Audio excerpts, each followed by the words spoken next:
I'm going to call this meeting to order. And we're going to start with a moment of reflection.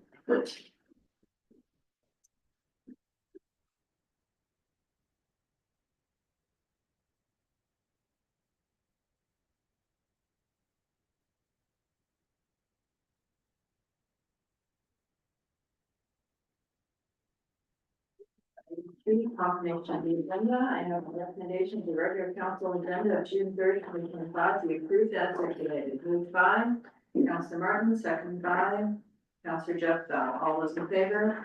Carried. Declaration of preliminary interest for anyone? The credit now or as in the agenda here. Report to closed session. We just had a closed session. Fred, would you like to? We can report, not in progress on a matter where litigation or potential litigation is a factor and progress related to the matter involving an identified individual. Thank you. We are moving on to our consent agenda. Would anybody like to see anything pulled from item 6.1 to 6.12? Councillor Vanessa? 6.9. Just a comment on that. Sure. That's the Perth County update. I'm wondering if the update they give us and also that's put on their website, can they add links to it? They talk about this project or we've done this or whatever. Can they add a link to that certain item that they're discussing? Very good. That should allow a little more in-depth. I think the links are always in the agenda, but I guess you'd have to go really look at that. Yeah. I will make mention of that. Thank you. Anybody else want to see anything pulled or for comment?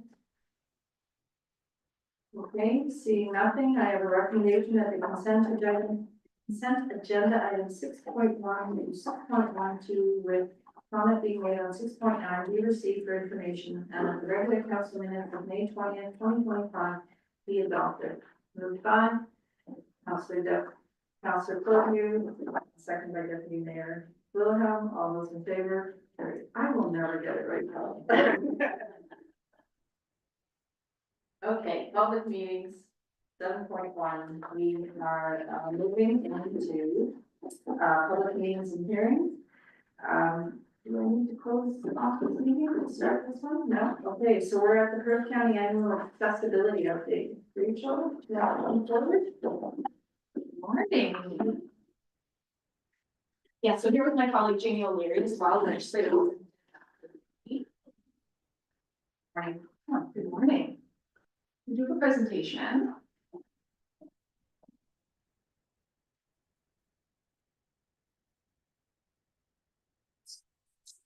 Yeah, there we go. Perfect. So through you, Mayor Orr, and to Perth South Council, good morning. We know you've had a bit of a busy morning, so we will try not to take up too much time with our annual update here. As it states on the starting slide there, this is the joint accessibility update, which means that it's collaborative and comprehensive in terms of accessibility initiatives that have happened both at the lower tiers and the upper tier. Your clerk Lizette Scott was kind enough to liaise with my colleague Jamie O'Leary here, and they have put together the information that you see before you today. Next slide. So today we're just going to run through our legislative requirements under the Accessibility Act. Jamie's going to talk a bit about what the Joint Accessibility Advisory Committee accomplished in 2024. Then we're going to talk about different initiatives that were accomplished both at Perth South and then also at the county for 2024. And finally, we'll talk a bit about what's on the horizon for 2025 and beyond. We'll have some time at the end for questions. If you have any questions for us, we will do our best to answer, but if you don't have an answer today, more than happy to go do some research and bring that back. Next slide. Okay, so just a reminder, the AODA is sort of our governing legislation from the province about accessibility. When we're talking about our accessibility plan, that is a mandated plan that we have to have. By legislation, it's mandated that we have to update it at least once every 5 years. You might recall that my colleague and myself, Tyler Siders, were around in 2023, so with that like larger, broader update. That was that total plan, did some public consultation, worked with our Joint Accessibility Advisory Committee, all of our lower tier clerks and staff to update that. That's our roadmap. And then the next slide. Under that same legislation, under a subsection, the province requires that we do an annual update, and so that's why we're before you today. That annual update is just sort of a housekeeping report to make sure that we're making progress on our accessibility plan year over year. Next slide. So we talked about accessibility. A piece of that at the county is our Joint Accessibility Advisory Committee. That is also a provincially mandated committee based on our population size. At Perth South, you do have members that sit on that committee that have lived experience in terms of disabilities and accessibility, and so they meet on about a monthly basis. Janie's piece at the county, part of it is that she does administer that committee, so she's going to talk a bit about what they did in 2024 and maybe what they're looking at in 2025. Thank you, Rachel. Through you, Mayor, yeah, the Joint Accessibility Advisory Committee meets usually monthly, anywhere from 8 to 10 times per year. So in 2024, they did meet a total of 8 times.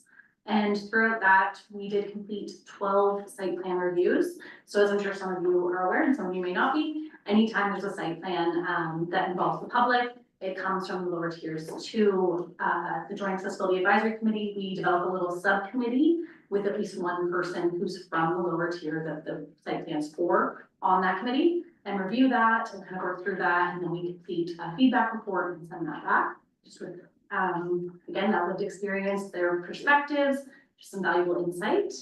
And then also in 2024, we developed a working group, which was started with 2 main goals. One was to review the accessibility of the PC Connect bus stops, which we did review the rural route, which has obviously since been discontinued, but there was some really great tools developed through that and some really good information that we gathered. So in the event that anything is developed in the future, or if any other services would be interested in these tools, it's a really great thing that we've created. And then we are now, the group is in kind of a research gathering phase about possibly implementing a stop gap initiative across the county. So that's kind of what we're working on now, kind of the end of 2024 and now into 2025. And then I did also just want to highlight that National Accessibility Week was actually the last week in May. So it just happened, and the Joint Accessibility Advisory Committee actually wrote out a letter to the public just with what they were hoping to see accessibility wise, and that was circulated to our media contacts. So lots of good stuff to come in 2025 and lots of great work done in 2024. Perfect. Thanks, Jamie. Just a reminder, the Accessibility Advisory Committee is always available. It is an upper tier committee, but they're always available if your staff or if yourselves are working on a project and you think it might be useful to garner some feedback from people who might have lived perspectives in terms of accessibility. I'm always more than happy to connect you with Accessibility Advisory Committee members. Just feel free to email clerks anytime. Next slide. Okay, we're talking about the notable accomplishments now. So at the county level, lots of great work going on in terms of accessibility, especially when it comes to our physical spaces. In 2024, we completed a full remediation of the website to pull down all of our content, remediate all of it. Julianne Scott was actually very instrumental in a lot of the remediation work. And then re-uploading that back onto the website, making sure that it's WCAG 2.0 standard compliant. Our provincial reporting was completed in time for that January 1st deadline, and we've since created a workflow to ensure that any content that's being published up there is accessible and meets those requirements moving forward. Of course, in 2024, we had a ton of renovations happening in that physical space, that 1 Huron, 5 Huron link space. 2024 saw a lot of the renovation build being completed out, including accessibility features like an elevator. We have some different counter heights, some power buttons, and there is a ramp as well in that link area to get over into the older part of the building. Archives also made significant progress on a great digitization project for local historic newspapers from hamlets and villages all across Perth County. That of course allows for greater public access both in person and online. Anybody who needs to access that with a screen reader or any sort of digital tech, that makes that just that more accessible for people who might need to do that. And then finally, at the county level, we did provide some training sessions to county and lower tier staff, one specifically focused on hosting accessible events and meetings. Next slide. So when we talk about our work at 2025 and beyond at the county, of course, we're kind of already into the thick of it in terms of 2025, but at the county, we're continuing to work with staff as we actually physically are moving our bodies into that space at the new 1 Huron build renovation. We want to make sure that staff and departments are comfortable as they're moving in there, that not only is the space functional, but it's also accessible for the staff that are moving in, and that we're making the adjustments as needed as we're moving into that space. Planning staff is also updating their applications in digital forms to ensure that they're accessible both for Perth County and for the lower tiers. So I know Michelle has been hard at work with your clerks and with your planning and building departments, making sure that those forms are going to be fully accessible when they're available digitally. And then finally, we're offering some additional training. Actually, Jamie just completed one in 2025 with regard to accessible documents, creating and remediating them. We're looking at doing some other trainings through 2025 for the lower tiers and internal staff as well. If you'd like a copy of that training, I believe Jamie has circulated it with the clerks. So if you ever want to take a look at that to understand more about creating accessible documents, that is readily available. Next slide. Okay, the Perth South accomplishments. So your staff has been working diligently on all kinds of different accessible initiatives across your community. These are a few things that we pulled out, not comprehensive of all of the work that you've completed, but just sort of a few highlights. These were reported to us through Lizette by your staff. So in 2024, you saw the creation of a recreation manager position and you filled it. One of the goals of that position, it sounds like, is to provide more accessible and inclusive programming. And that they'll continue to review ways to ensure that your community is more accessible in terms of the recreation side in Perth South. You also supported the St. Mary's and area mobility bus in terms of grant funding, which of course makes transit and transportation more accessible for those in your community. And then finally, you completed some major accessibility upgrades at the Kirkton Pool, which included a review and amendments that were made by a friend of the county as well, Julie Sawchuk, during the planning process. I believe the JAC actually also had a look at that too, so. Next slide. Okay, what are your staff looking at for 2025 and beyond? Continuing work in accessibility, we're looking at expanding your app that you've got going on for recreational programs to include registration for soccer and also your Kirkton Pool registration as well. Of course, making that more accessible to those in the community who may require technology to access that information. Next, you're proposing a renovation of your municipal office, another physical space upgrade to ensure that you're utilizing your space efficiently and that it's accessible to those who are using it. And then you're also continuing to update your templates for best possible accessibility. Next slide. Great. So with that, we're available for questions. We just want to thank you for your diligent work, your participation, and your engagement when it comes to accessibility. It affects all of us at the end of the day, and the work is important to be done in our community. So thank you very much. Any questions for the team? I have one. When you say digitizing documents, so does that mean like if I had an issue and I couldn't read, but I wanted to be a counselor and everything then could be read to me? Yes, through you, Mayor, that's exactly right. So different technologies that you can use, including screen readers. So when you're digitizing your records or your information, especially archives with that project we're talking about, that does make it available. They OCR scan it so that all of the text is available to a screen reader that will read it out for you. So that you, if you physically can't read it, it can read it to you. Yeah. Any other questions? Okay, I have a recommendation that the Perth County Annual Accessibility Update be received for information. Moved by Councillor Jeff Bell, second by Councillor Martin. All those in favor? Yeah. Thank you very much. For coming on the board. Okay, 7.2, Meredith, you either need to see her out. Welcome. Today. A little bit of a presentation. Oh, Ricky's just gonna hand out some materials. I think I grabbed some material last night and there's some nice pictures in there. Yes, our new brochure, we're very excited about, Ricky will be giving everyone one, and you should be receiving one if you haven't already yet, this week. So, more recently was that I just want to get started, good morning, Mayor, Roar, and members of council. My name is Meredith Bridgette, and pretty much think everybody have had the pleasure of meeting.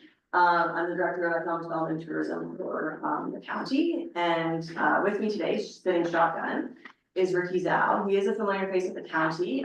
Started with us in 2021. I'm laughing because he has jumped from contract to contract to contract. So whenever there's a funding stream available for staff resources, whenever we've been successful, Ricky has jumped. So he's went from digital service squad member to summer student, destination development summer student, tourism marketing summer student.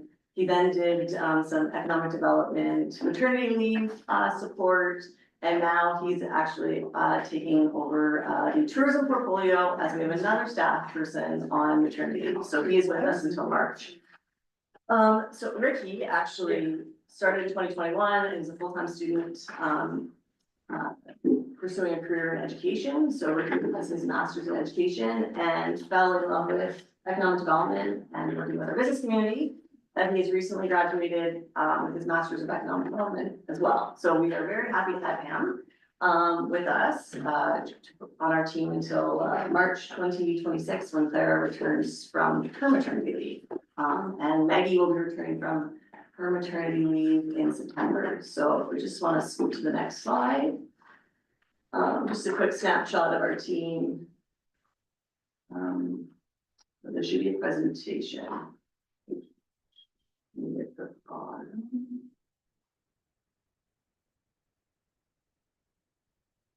Well, not a big deal, I can continue on. So we have, we have 3 students working with us this summer. We were successful in some, federal and provincial funding. So we have Olivia Jackson, who's on our team. She was here last year as our destination marketing summer student. A girl by the name of Paige Thompson. She's actually a planning student, but working on a lot of our economic development projects and our content management system. And we have Erin McGregor from Sebringville. We're not sure what side of the road she's on, if she's a Perth South or a Perth East resident. She's also working with us. So they'll be out and about in the community, snapping photos, meeting with businesses.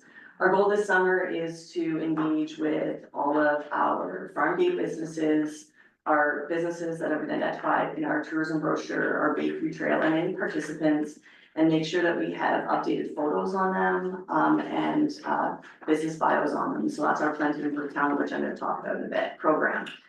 So again, if you know of any events or see them out in the community, please say hi. And if you want them to be at events, please let Ricky or myself know. We'll happily make that happen.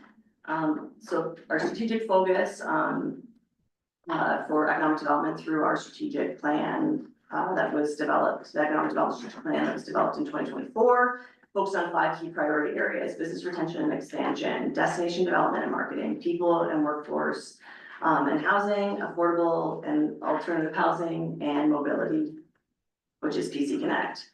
So through our business retention and expansion and attraction program, we have our Prosper in Perth County brand, where we're out in the fields, supporting businesses with everything from funding navigation, writing stories on their businesses, their staff, celebrating staff, and workforce support. In the last few months, we've worked with 8 businesses across Perth County on several large funding projects through the Southwestern Ontario Development Fund.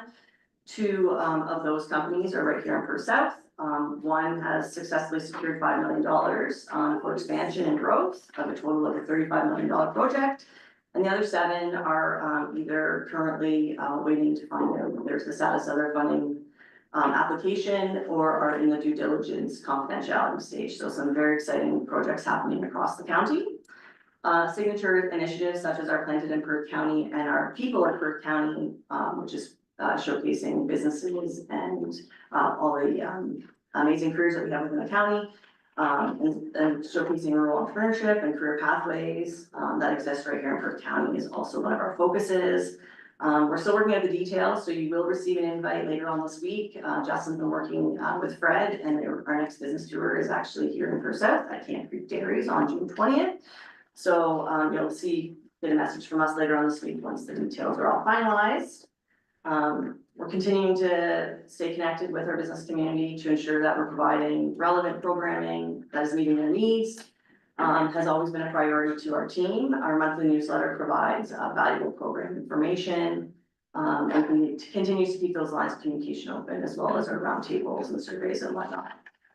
Supporting local events such as the iFarm event that's happening on June 10th at the Rotary Complex, and supporting small businesses through the Small Business Enterprise Center is also a priority of our team. We continue to maintain our land inventory, helping ensure that our development readiness, and leveraging key partnerships such as the Southwestern Ontario Marketing Alliance and the federal CAN Export Funding Program to ensure that we when we do get investments, calls that we can respond accordingly. Another initiative that we have is our priority is our people and workforce development. So we know most employers around the table, and around the county are in desperate need of staff, and we have a number of unfilled positions. So we've been trying to build up our capacity through a number of different initiatives. So by supporting our businesses in areas that we can support. So one of those initiatives is we offer free welcoming community training for all businesses and residents across Perth County. Our trustee teacher expanded our Perth for Youth programming that we started in 2018. And did a revamp of our career profiles, showcasing manufacturing, agriculture, and tourism careers across the county. And we've been in the schools presenting and working with our schools to showcase that there are so many opportunities right here in their own backyard, in hopes that students will go off to college, university, or skilled trades, but then look to come back to Perth County to pursue a career. And working on workforce events with our employers and our employment agencies, so attending job fairs on behalf of businesses, and working with to share the employment agencies and the funding opportunities they have for staff training and whatnot. And then we also continue to raise the rural housing, keep the rural housing conversation going, especially the link between housing and workforce. So we're advocating for secondary units and supporting employer-led housing initiatives. So I'm not sure if anyone is aware, but we have an excellent tool on our website. It's funded through the Rural Economic Development Fund and in partnership with Invest Stratford in 2021. And it's called the Workforce Attraction, Retention, and Employer Toolkit. And on that toolkit, it is a series of best practices of businesses across the country that have shared their information with us on what they're doing to help retain and attract staff around housing initiatives. So for example, there's a company out of Collingwood, they provide no interest loans to employees who are looking to purchase their first time home. We have a company in Listowel that provides accommodation for co-op students, university co-op students. And there's a number of other initiatives happening across the country of businesses, promoting different types of staff led housing initiatives and business led housing initiatives. So that is on our Perth County website. It is free to all businesses. It's free to anyone interested, whether they're in Thunder Bay or Perth County or British Columbia. It's an excellent tool. A lot of businesses have shared their best practices right down from the process of what insurance is required, what legal forms are required. So if you know of any businesses that need that resource, please share it or send them our way. We're pretty proud of that tool, and it is free for anyone to use as well. So as PC Connect has concluded and transportation is still a priority for our program, we've been working to support routes 1, 2, and 3, which is the London, Stratford, Kitchener, Listowel, Kitchener routes, and providing ridership data and any sort of needs analysis that anyone's looking for, and promoting also like active mobility options.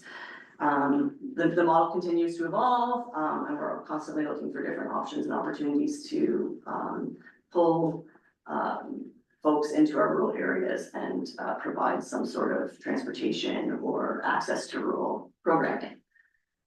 Next up is our destination development and marketing, and I'm going to hand this over to Ricky. Thank you, Mayor Greta. Through Mayor, I just want to please say happy Local Food Week, and just in time for Local Food Week, 60,000 Explore Perth County tourism brochures have been delivered to mailbox and distributed across local hotspots, which I'm kind of sharing with everyone here. They'll be in local hotspots, visitor centers, municipal offices, and key tourism destinations, both locally and in targeted markets. This refreshed edition puts Perth County's deep agricultural roots in spotlight with vibrant visuals, inspiring itineraries, and updated content to help you plan visitors' next rural getaway or hometown adventure with ease.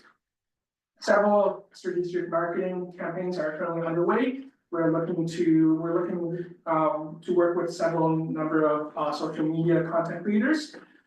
We have also about a full page ad on the Globe and Mail Explore Ontario summer and fall sections. along with several advertorials highlighting Perth County. We continue to promote extended visits to the theater goers, using the Stratford Festival as we purchase ticket space at a full page ad as well as home printed home tickets. We also currently utilize the Summer Fun Guide and on-ramp plazas, travels information centers, and major attractions and hotels across the province. This is just a snapshot of some of our marketing efforts. This year, as a part of our Let's Share Both Moments, we will find 10 photo frames and 3 custom photo ops throughout the county. In Perth South, we have the River Valley Golf and Tube Slide, as well as the Wildwood Conservation Area. We've also partnered with the Avon Neighborhood District School Board shop classes to construct 10 farm stands, which will be offered to all farm gate participants and will be distributed for those who are interested. In terms of signature experiences, we continue to work closely with our businesses in developing future signature experiences. Our Discover More Signature Experiences program, also before you, provides expert one-on-one guidance, content creations with a professional content creator, professional photography and videography, ongoing marketing promotions and campaigns to all the Perth County businesses looking to create or enhance an immersive experience. Late last year, staff assigned a signature experience program package, which I mentioned. The signature experience program guide is a practical resource designed to help businesses develop, refine, and evaluate unique business experiences that reflect the distinct character of Perth County. Whether you're looking to enhance an existing activity or create something entirely new, this guide walks you through the key considerations to help you ensure your offering is authentic and market ready. This guide also includes step-by-step prompts, best practices, and examples to support businesses in identifying their unique stories, defining target audiences, combined with series of opportunities, and to integrating booking or promotional tools. Encourages a thoughtful approach on creating experiences that go beyond products or services, offer visitors hands-on memorable experiences, and build that deeper connection with local people, places, and cultures. The goal is not to only support operators in turning great ideas. The goal is to support operators into turning great ideas into bookable, high-quality experiences that not only attract visitors, but also celebrate what makes our region special.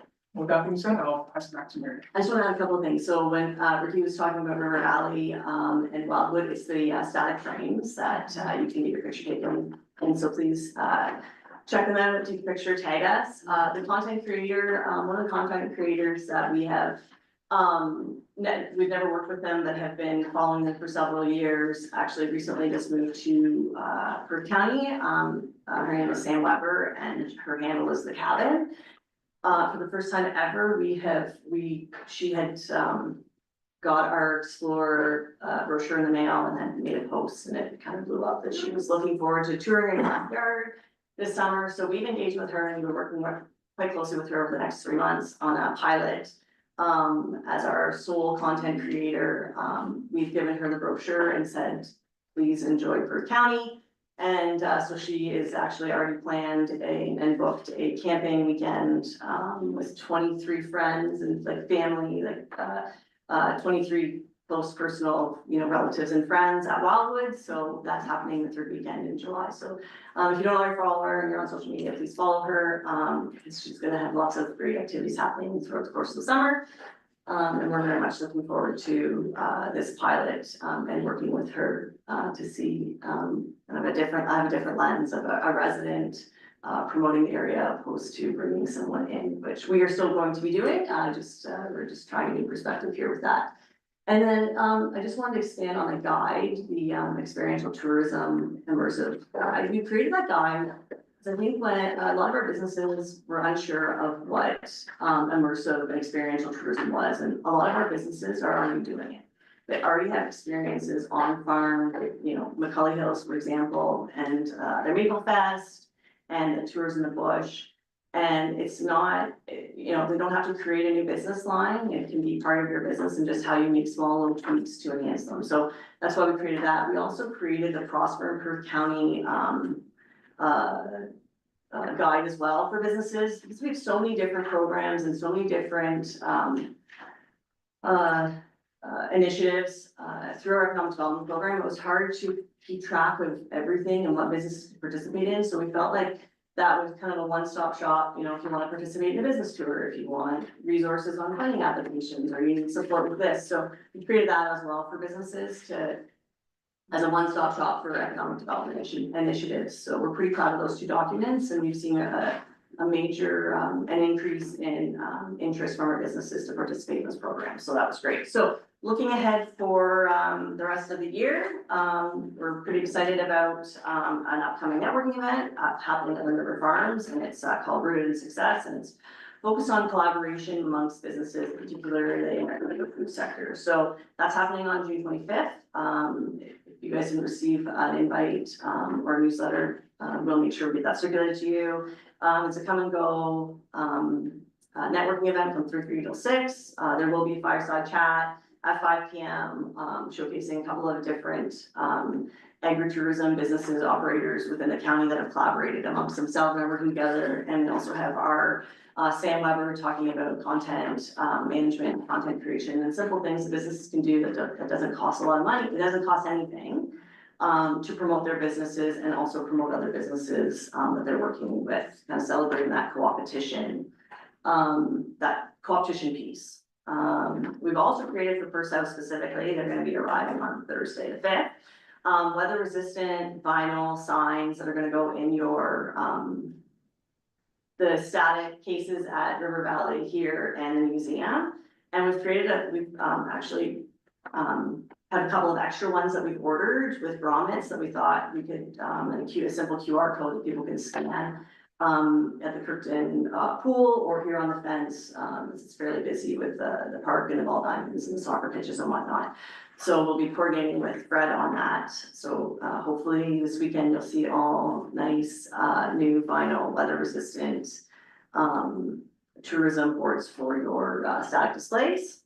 So just kind of in summary quickly, you know, our goal is to support businesses, at every stage of growth and elevate the rural experience right here for our visitors and our residents, and then staying, you know, nimble to the shifting, environment.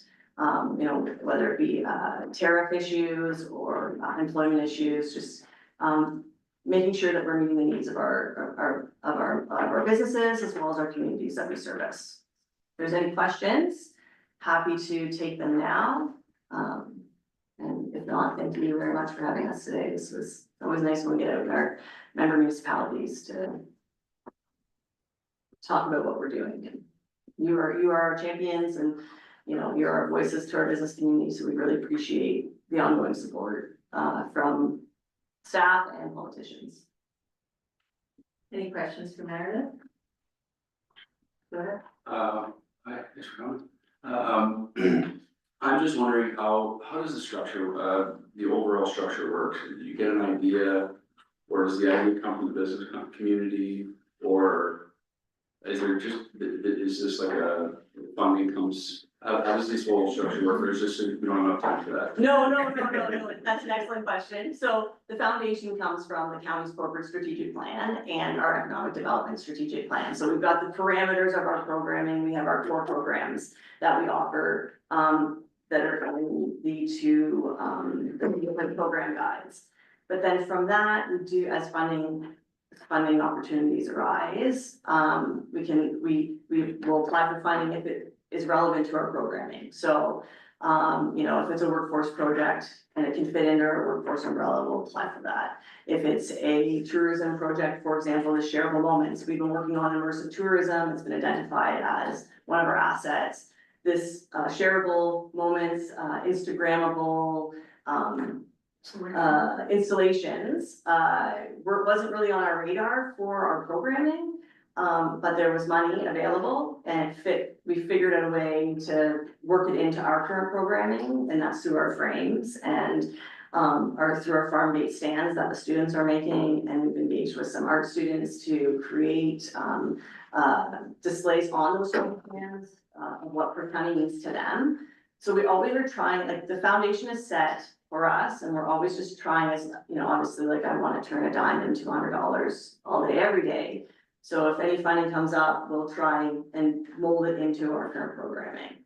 And then if, a business, for example, has requested some training on, well, actually, the welcoming communities training is a prime example. We started that in 2018, and that was from a business, through our annual business survey, that identified that they were needing support, like cultural diversity training for their employees. And so we then reached out further to, very specific and targeted to our larger corporations across the county and asked the same question, and it was a unanimous, yes, please, if you can provide training, that would be fantastic.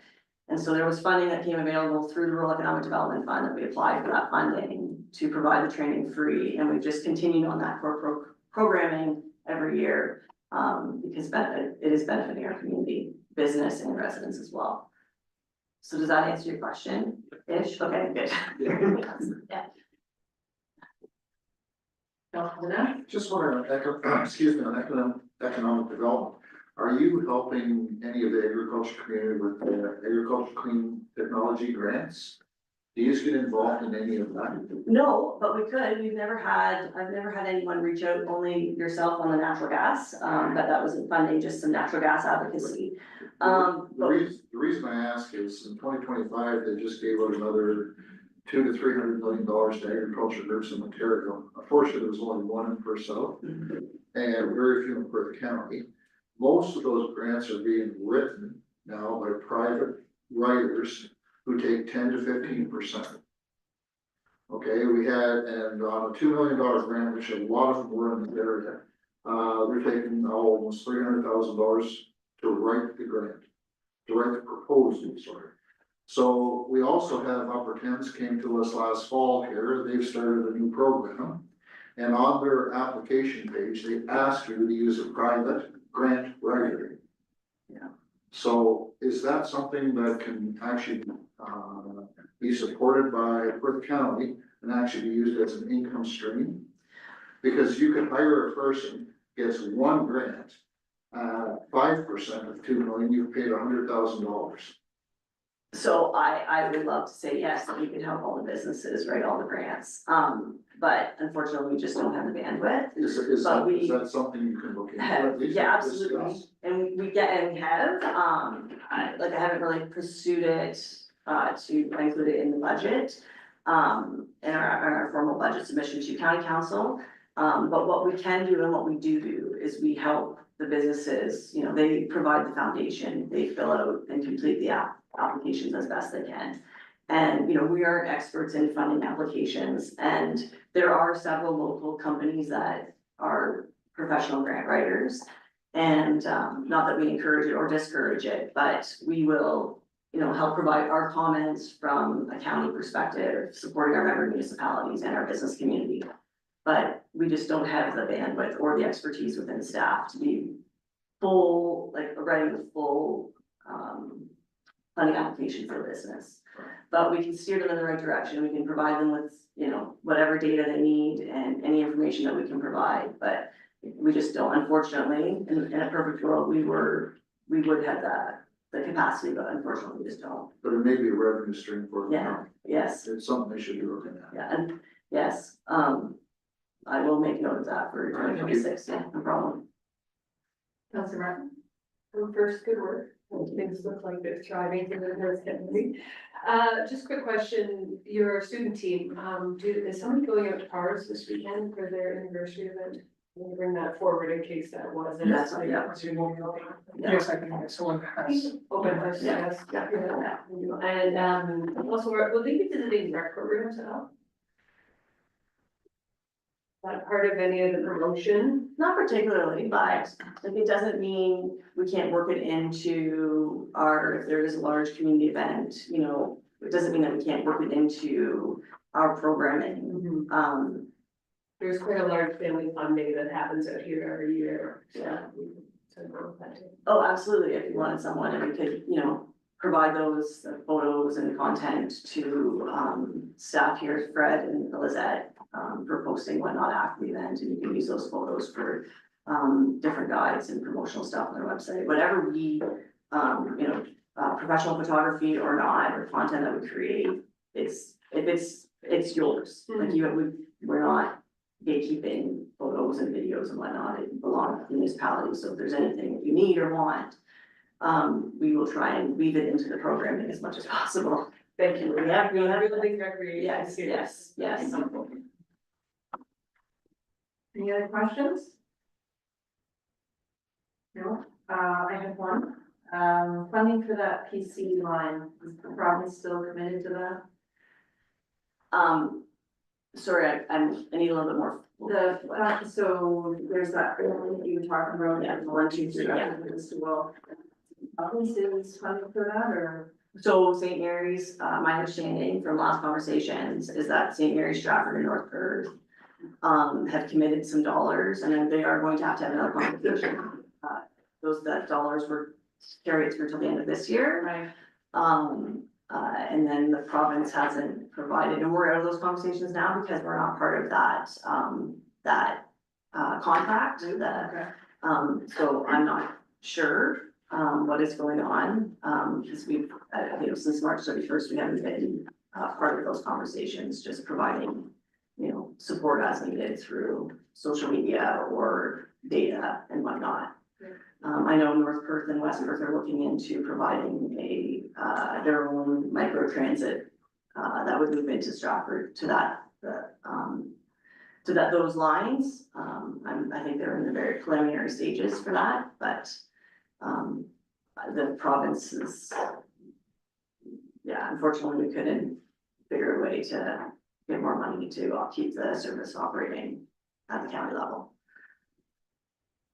Okay, trustee, no further questions. I just want to thank you too. I know, we've been working a little more closely. I know if there's a lead that comes in, you're very quick to say, okay, we gotta get a letter of support to this business, and I appreciate all that you do that with Fred and myself. And, I know that the contacts that you're making right now are actually gonna impact us in the future. Like you just never know what's gonna stick down the line, but, you've always been very positive, and I'm glad to work with you when it comes to growing the business with you. Thank you very much for coming. Thank you. Go ahead. And I have to apologize because Meredith sent me a lovely PowerPoint presentation and I forgot to have it. He made it, not me. I will circulate that, I will add it to the. Sorry. No problem. Okay, I have a recommendation that the update from the Perth County Economic Development be received for information. Moved by Deputy Mayor Wilhelm, seconded by Councilor Marco. All those in favor? Carried. Okay. 4:11. Wondering if we should keep going for a little while and then stop for the budget, or what's the issue? Okay, we're gonna keep going then for another 15 minutes or so. So I'm at item 8.1, the chief building official by law enforcement officer, Martin, who is away. I'm gonna be the CEO today. Okay. To some surprise, it's been quite a kickoff to 2025 in terms of building and activity. So Martin's provided a summary there. He's issued 23 building permits so far this year, construction value of almost $17 million, permit revenue of almost 60,000. So year to date, that's 63 permits, construction value of 46 million, revenues of 154. These are better than last year, which it's something that we talked about at the staff level, trying to understand. Is any connection with interest rates, or, you know, this is really, you know, the lion's share of this activity is in agriculture. It's new livestock barns, it's new livestock facilities. So I guess the farmers are doing really well, thankfully. depending on what they're into, but, you know, the farmers that are doing well are doing really well. And others maybe not so well, but maybe they're, you know, different sectors are really growing, others maybe not so much. But we're just sharing, you know, what we're seeing. There's a significant amount of investment, which over time, when MPAC catches up with property assessments, we will eventually see all of this activity translate into improved revenues and assessment growth. We're not seeing that yet because MPAC is not, they haven't even said when they plan to assess or reassess. We're all still working from 2016 numbers, which are being adjusted, which may or may not reflect inflation, but I expect that the rest of the year will be similarly busy, and you know, Martin is busy, he likes it that way, and he's managing to stay on top of his work and meeting all of the statutory deadlines, and so if there's any specific questions, I'll try to answer them. Any questions? Go ahead. Just a comment on the agriculture, I know of one, and I think there's another one coming later in the year, 2 livestock facilities coming to Perth South. That were planned somewhere else, the other municipality has development charges now. And both facilities were well over $50,000 to $70,000 development charges in those communities. And they will now are gonna be built in Perth South. Great. Any further questions?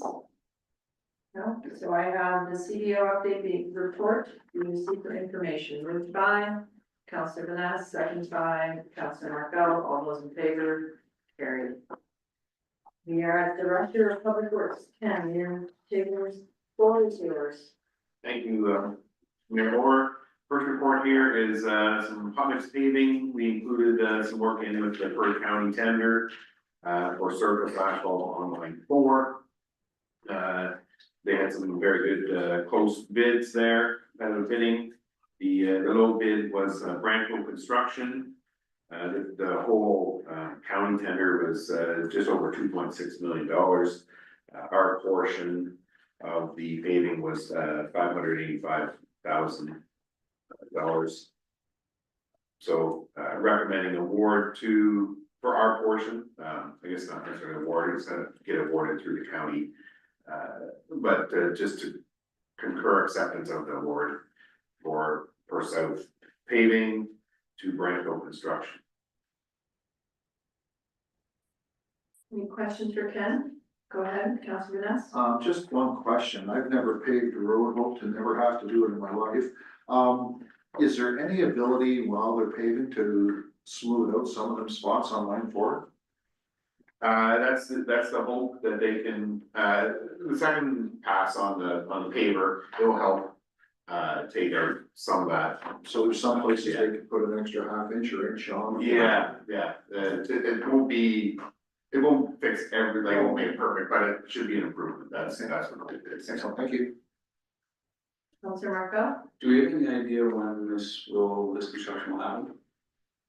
I don't know yet, no, I haven't heard. Ideally, we'll happen this summer. Slightly over our budgeted amount, indicated here in the report that just slightly over, and there's gonna be some additional costs for us to do some shouldering and stuff, which is not major cost, but some additional costs, so. This one might be slightly over, but if you guys remember the auto paving tender, we were slightly under budget, so within the capital budget paving and stuff, we should be all working fine. Any further questions? No, I have a recommendation that the Township Perth South Council concur acceptance of the tender award by Perth County for Part 4, Line 4, Perth Road 139 to Perth Road 151. Perth South at the tender 2025-031-02, Perth Line 44, Road Rehabilitation Cold Recycle, CRI Corinne, I'm not sure how to say that. Hot mix, asphalt paving, drainage work, sidewalks, and line 4 hot mix, asphalt paving Perth South to Branco Construction, having tender cost to Perth South in the amount of $585,450 $56.80 plus HST. Moved by Deputy Mayor Williams, seconded by Councilor Corbeau. All those in favor? Carried. All right, we need to report in the chapter back there. Sorry about the long information. I'm kind of through I that. have two more left to watch. Just copying the name that Bill Wilson had on it, so it's. Next report here is the results from the pricing I received on the tractor backhoe. Recently, council, we've had some discussions about getting a backhoe for public works. So I was got some prices here through Bryant Delta Power Equipment. Came back with the best price being from Delta Power Equipment for a case 580 SN-WT backhoe, which is meets all our needs and requirements. The price includes a regular bucket on the back, digging bucket, and additional ditching bucket that we would utilize a lot for ditching works. So recommending the that machine for public works. If anybody has any questions. Any questions for Ken? I'm also going to state that, I mean, I'm not opposed to this, but we are going to do our budget line by line. I would like to have some discussion around the backhoe right now, but maybe we should defer this recommendation until after the presentation by Tracy. Is that okay with council? Or do you want to go ahead and move it? Sometimes I feel that county can pre-approved a bunch of things and then at the end of the day we go, whoa. So if we could defer, but I'm happy to have conversation right now. Any comments on the backhoe? Councilor Marco? And does this have a bucket on the back? The whole part? So a thumb and a bucket, correct. And we have never had a backhoe in our equipment before. Correct. And we would be removing the tractor. We would be not replacing the tractor that we have now, we would keep it in service. Because we utilize it for roadside mowing. So we would be adding an asset into our asset management plan. Correct. Like once we add this, we also have to save for it for the future, replacement. Correct. Councilor Martin? And when we say we're replacing a tractor, that tractor will not need to be replaced at the end of its life, or will it still need to be replaced for roadside mowing? Not 100% sure, we keep it longer, and then the hope is that we can try and utilize the rental tractor that we get. And do more mowing with it. So in the future, we might end up renting a tractor and a half or something to get it done. Or then at that point, I guess we would consider whether we should replace it or continue on with renting. It's my expectation. Councilor Ness? Just a comment, I was thinking, we have that, New Holland tractor right now doing some roadside cutting, but if we can rent a tractor for what we rented it for in 2024, that's cheaper than replacing that tractor than a Holland. I mean, any of the snow removal that has to be done, that we were doing previously, can be done with the backhoe unit. Correct, yeah. The backhoe unit has more function for us to clear drains or ditches and. Ditches, working with trees and brush. Yeah. Correct. Councilor Marco? I think we touched on this last time, but if we don't have anything in the salt shed in Granite, can we still store this thing inside somewhere with all of our equipment indoors if nothing is in the salt shed? Do we have enough capacity for that? We could store stuff in the salt shed. There's still some salt residue in there. I'm not sure I would want to put a new piece of equipment in there in the summertime. So we do have, in the summertime, with the equipment, there's more room in the shops, because we don't have to plow and lanes on anything.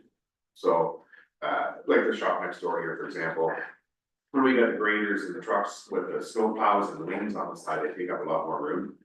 So this time of year, there's room in between the bays to store sufficient equipment, so that would be the plan, would be to store it inside in the regular shops. But in the winter time, when we have the storage, like the salt storage shed full of salt, where then we have the wings on, and I'm just trying to forecast what would it would look like in the winter time. You said what it would look like in the summer, but I'm wondering if we would have where the thing would go in there. Yeah, well, I would hope to have it stay here at the shop here in St. Paul's, because the loader and the salt shed, or the big loaders over there for the salt shed, so it's nice to have that machine here to use for snow removal and stuff in this area, so we'd have to try and fit it in the shop, with some of that stuff would be tight. Okay, any further questions? So I am gonna defer this recommendation until after the fulsome budget. It is 11 AM. I'm hoping we can take a bit of a break, but let you know the wishes of council. I'm anticipating that we're gonna go past. Would you like to go for another hour and a half? Take 5-10 minutes right now, go for another hour and a half, have a lunch break, and then back at it. Would you think, Tracy, that we will be done?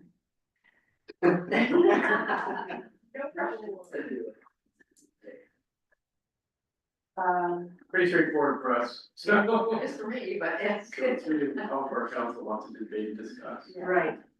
What's the general feeling that you would like to do? Would you like to order lunch, pizza or something? And then there's no rush or pressure, so you have the day. I took a vacation today. Okay, so it's not budget. All my vacation this year is going to California. Oh, wild life. So, we will pause the council meeting, right now and, move it to 8:03 follow it, so 10 minutes recess.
We're back in for council meeting at 11 a.m. We are first at, we're at 8.3, we're going to do the accounts. I'm going to put them on the floor first with the accounts payable listing, May 28th, 2025, for a period of May 15th to the 28th, 2025, in the amount of $186,662.57 be approved. Move to put it on the floor. Moved by Deputy Mayor Wilhelm, second by Councillor Corby. So the accounts are in front of you. If you have any questions for Tracy, the time, the accounts are marked. There's a Ideal Supply solar panel starting to do, what's that? I can, answer that one. Oh, yeah. So starting through like ether, stuff, and, solar panel, we have a water pump that's parked at Science Hill. The old Science Hill gravel pit that we use to fill up our water truck with, and we're having problems with the battery staying charged on it, so there's like a little solar charger that we have for it, that charges the battery. On the water pump. Yeah, I'm not sure what wasn't working, but it was drawing power somehow. Drain the battery, so this helps keep the battery charged up. Thank you. Any other questions regarding the accounts? All those in favor? Carried. Okay, we are at item B, 2025 proposed budget, and Tracy, I don't have you read this. I know you're new coming in here, and you know, you have how many years of experience or doing? Close, 26. Okay, that's it. So, you know, new eyes on the books, and lead us through. Floor is yours. I guess we will start with the capital budget. It is a big line item on the operating budget, so, I did do a updated little spreadsheet, maybe easier to follow. Maybe not, it's right here. But, So if we talk about the Downey landfill, I'd like to declare pecuniary interest All right, in capital. thank you. so I guess I'll just put it on the floor. Is there any questions, any, projects you'd like to discuss? You won't find that, Ken. No, I didn't bring it back, because they've got 3 or 4 copies, but yeah. Okay, who would like to start? Go ahead, Deputy. Yeah, I guess I'm not sold on acquiring a backhoe this year. I just haven't seen a business case for it yet. And that's one of the concerns with, maybe down the road, we have different scenarios and aren't quite so pressed, but I'd really like to see a business case, because all I've heard is that we might save $4,000 or we might save $8,000 on contractors. To spend $200,000 to save $8,000 to me is a bad investment.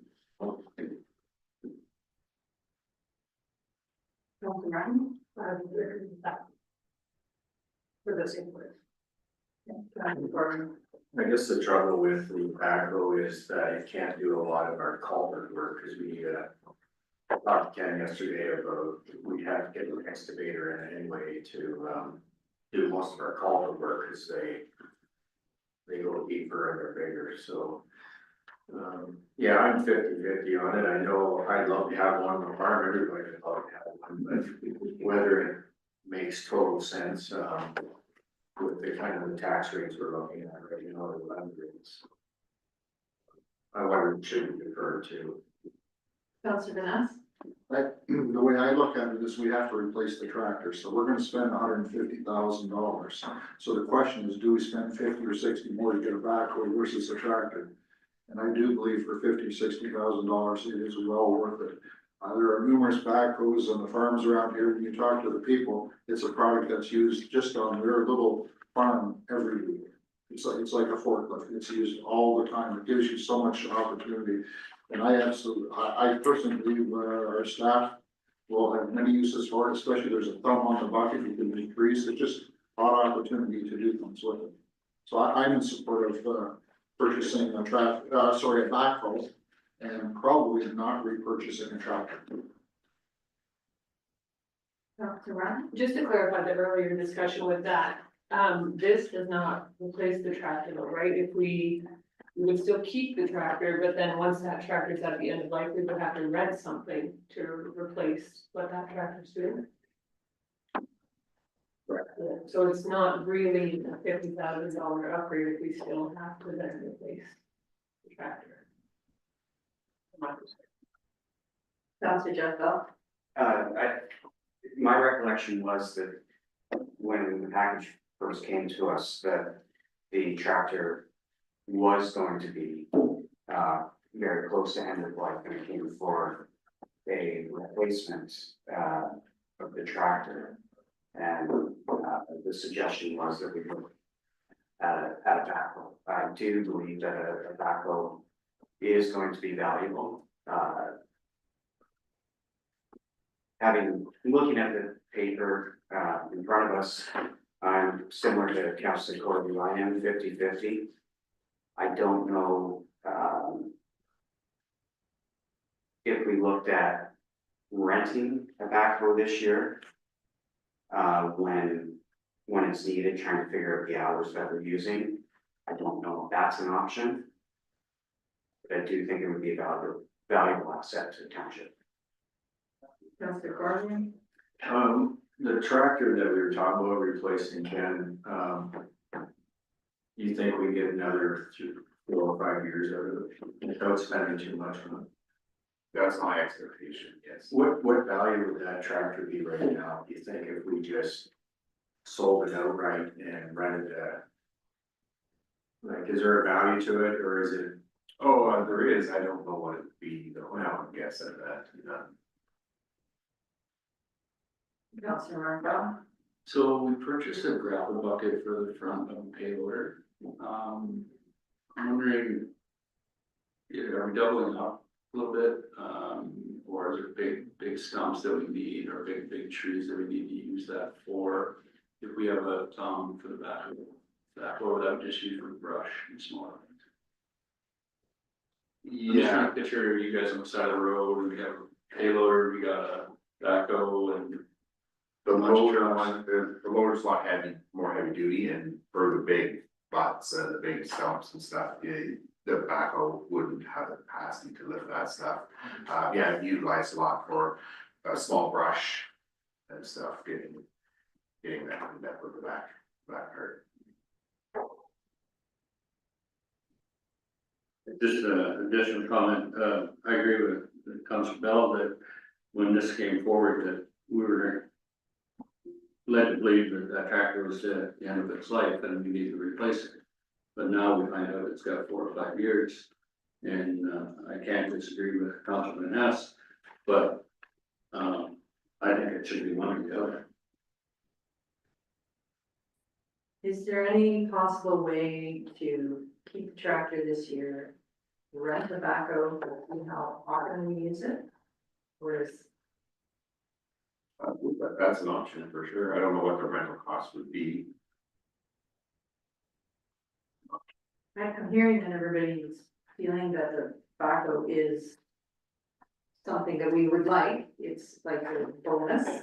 Like it has more bells and whistles than the tractor. But I'm also hearing if the tractor can go for the next year, then maybe this would be the year that we do not purchase a backhoe, but we rent one. Have we rented before through the county?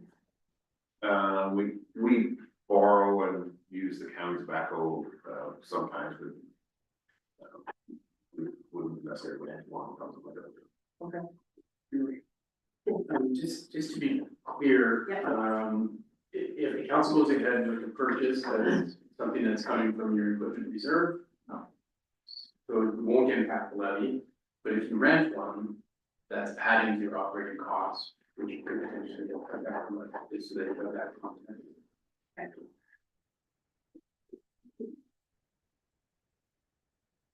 Okay, so, I'm not suggesting you need to buy something to avoid the levy. I just want you to understand, you know, the difference. okay, so how do you feel we're gonna go forward? Do you want to vote on this regarding the backhoe or, deputy mayor? I'd make a motion that we defer the purchase of backhoe and revisit it in 2026. Or and see where it goes. Okay, motion on the floor, seconded to that, Councilor Martin. Okay, we'll go around. You want to record it though, or, oh, okay. Can I answer one, can I have one question? Yeah.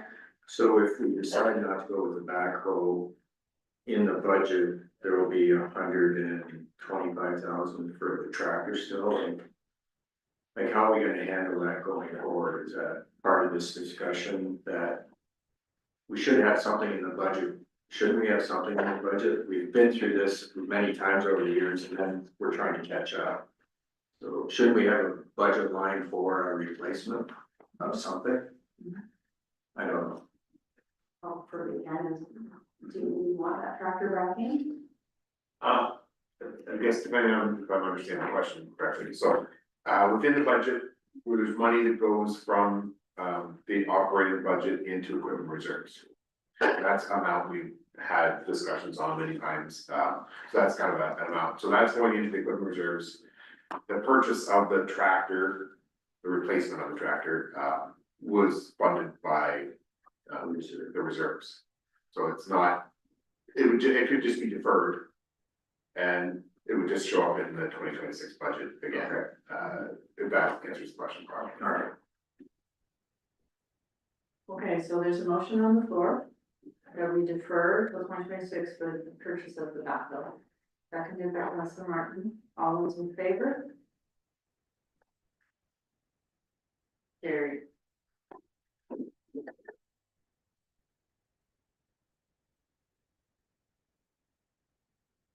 Keep in mind, you know, talking about budget 2020. Will be, yeah. Hopefully there are people.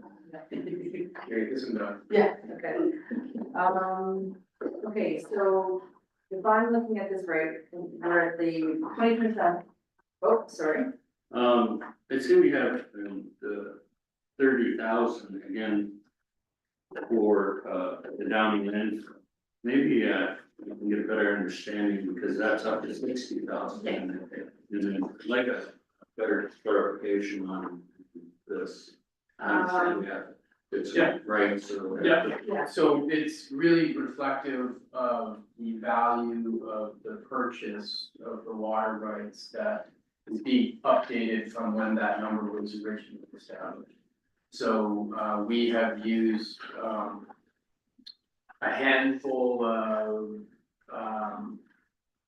resources to try and evaluate what the value of this acquisition would be, whether it's from NAFTA. We've used some commercial, real estate, guides, some other, there's a professor at the University of Guelph that provides some, guidance on how to establish these values. So it's really, Deputy Mayor updating the value from when that 30 initially was budgeted. Well, we're still not sure what the value should be. Well, that's So is there going to be a report or? Yes. You're gonna hire someone to bring that in here? Personally, I think that, so I don't think we need to hire an appraiser, if that's what you're asking me. I think we can come up with a number that's reasonable, based on those resources. We will bring a report back to council looking for direction to proceed once we come up with an agreement. Just so everybody knows, Councilor Vanessa is declaring pecuniary interest in here, so he's not part of the discussion, so. Just as on Zoom, they might not see that, so send me to. So, yeah, so for the record, many of you probably don't understand this or even have any background, but there's a property adjacent to the Denver landfill whose water was contaminated by virtue of runoff from that landfill, and, Councilor Vanessa owns that farm. And so, all things being transparent, we would be negotiating an agreement with Councilor Vanessa. Councillor Marco? And so there's been a report that's come back, or I remember talking about this last budget.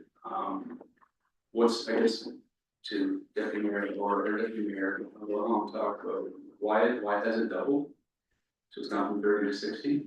That 30 has been in the budget for a number of years, and that number has just been carried forward, but the work necessary to actually make the deal has not happened. And so when that initial number of 30 was budgeted, I'm gonna say 5 years ago, Over 5 years ago. that number has just never been adjusted to reflect the increased value of the asset that we need to purchase. And so last year, maybe even earlier this year, last fall in any event, we've been trying to move this forward to close the loop on this because it's been kicked down the road for a number of years. And in doing so, we needed to come up with a number. So we did the evaluation, and that's the number that we came up with. I'm gonna give you a heads up and say it's probably slightly higher than that now. But that's definitely the ballpark. So the township sets the number. The Based on market, yeah. a ballpark. The number will be set once we've negotiated a number. We're purchasing something from the private sector. And the hang up has been Resources, priorities.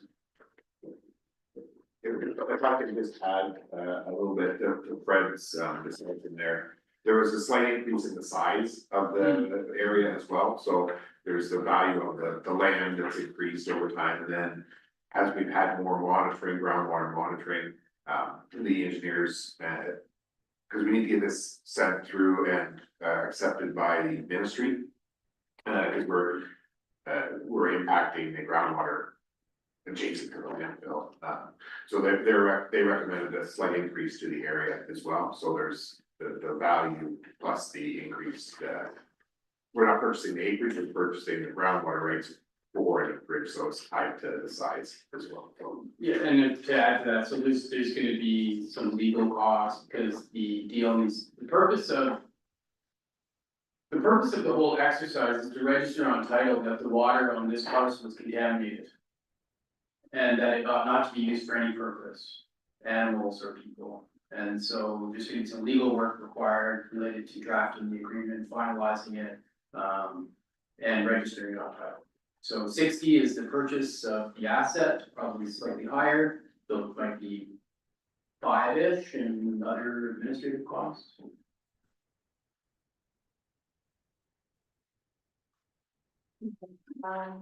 Going back, if it's okay with council, Tracy has pulled all of the rather important stuff. I would like to go down line by line just so that I don't get, at the end of the day, miss anything, so. Your worship, I would just say if there's no other questions on that attenuations on purchase, then Councilor Vanessa can re-engage. All right. I just want to make sure that. Thank you for that. Okay, so we're done with the conversation about the Downey landfill, all the questions have been answered. We're gonna start back up in the office. We agree with records management that we're going to need to invest in money there. I don't see any. Yes, I left one on the desk.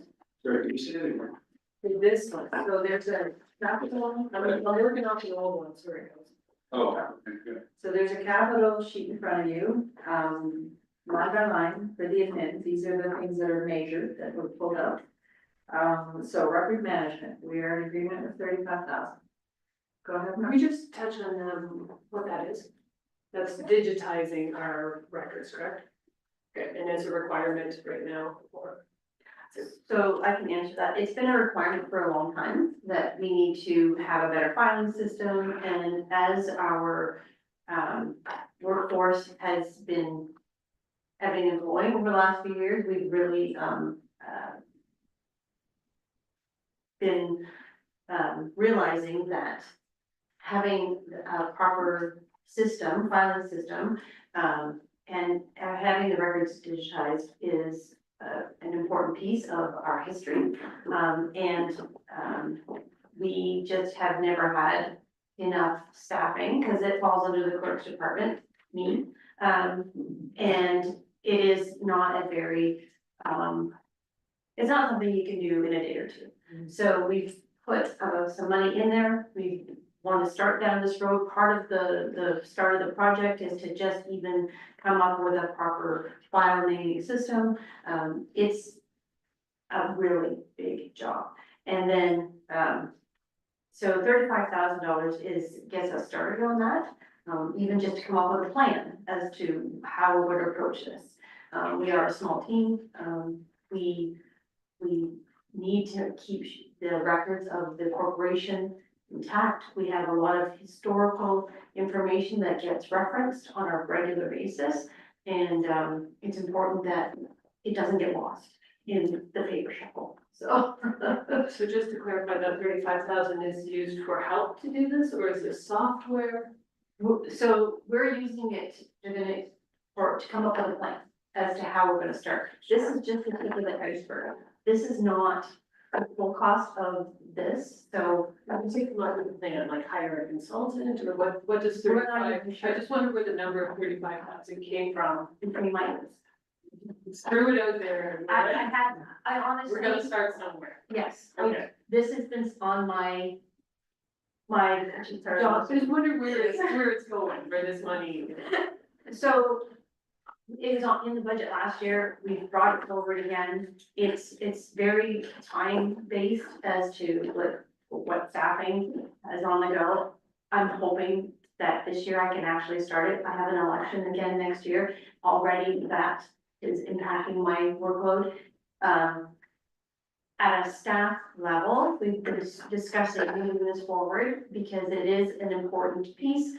We are so far behind other municipalities who already have, you may have heard the system called OMRIMS. It's an indexing system that a lot of it's municipally based, and it's a system that a lot of municipalities use to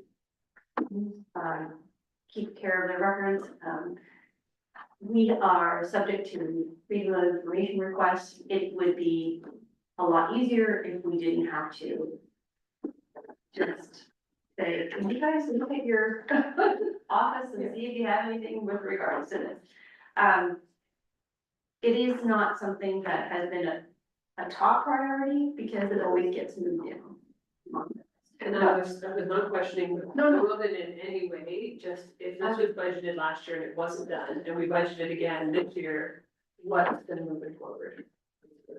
Tracy? Yes, Tracy, man, she said, I can't believe you don't have it. And I've been going insane for 3 months. It's largely about capacity, and the truth of the matter is that this entire exercise is gonna be contracted out because we don't have the resources to be able to. And so it's going to involve not just before we start scanning, we need something to scan into. We need a document management / DMS framework architecture for us to navigate documents, to save documents, to organize documents, to respond to statutory compliance issues. So without mincing words, this is going to be fully contracted out, because we don't have the expertise or the resources to do it. We have the statutory obligation to do it. We just haven't had the resources in-house, and, you know, the urgent overtakes the important. So it's just never been something that we could move forward.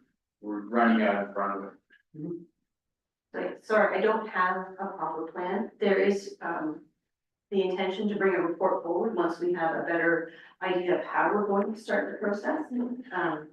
So I apologize for not being a little more clear. Me too, Jimmy, me too. Councilor Marco. Listening to you, it seems like it was it's gonna be a fully contracted out, endeavor. So where would $35,000 go to then? If we're gonna just, like, that just finds a firm to do this, or how does that work? We could potentially start with an RFP to retain a consultant to put a plan together for us on process, hardware, software, timelines. So I mean, I don't think we need to spend all of that on a plan, but we do need a plan.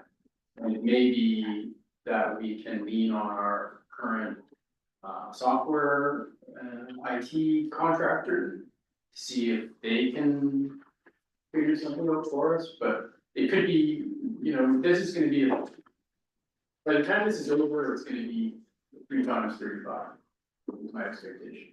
I mean, it's a 5-year plan. And the physicals the physical stuff is still down at the old municipal, or is like. Some of it is, so half of the old town hall, well, it's about 700 square feet is really storage of historic documents. And I don't think most, maybe what I live and say, I don't think most of them is to be kept. I think part of the exercise is gonna be going through and seeing what can be shredded. Like, we're just not gonna randomly scan everything that doesn't need to be scanned. The prime documents are actually in this building.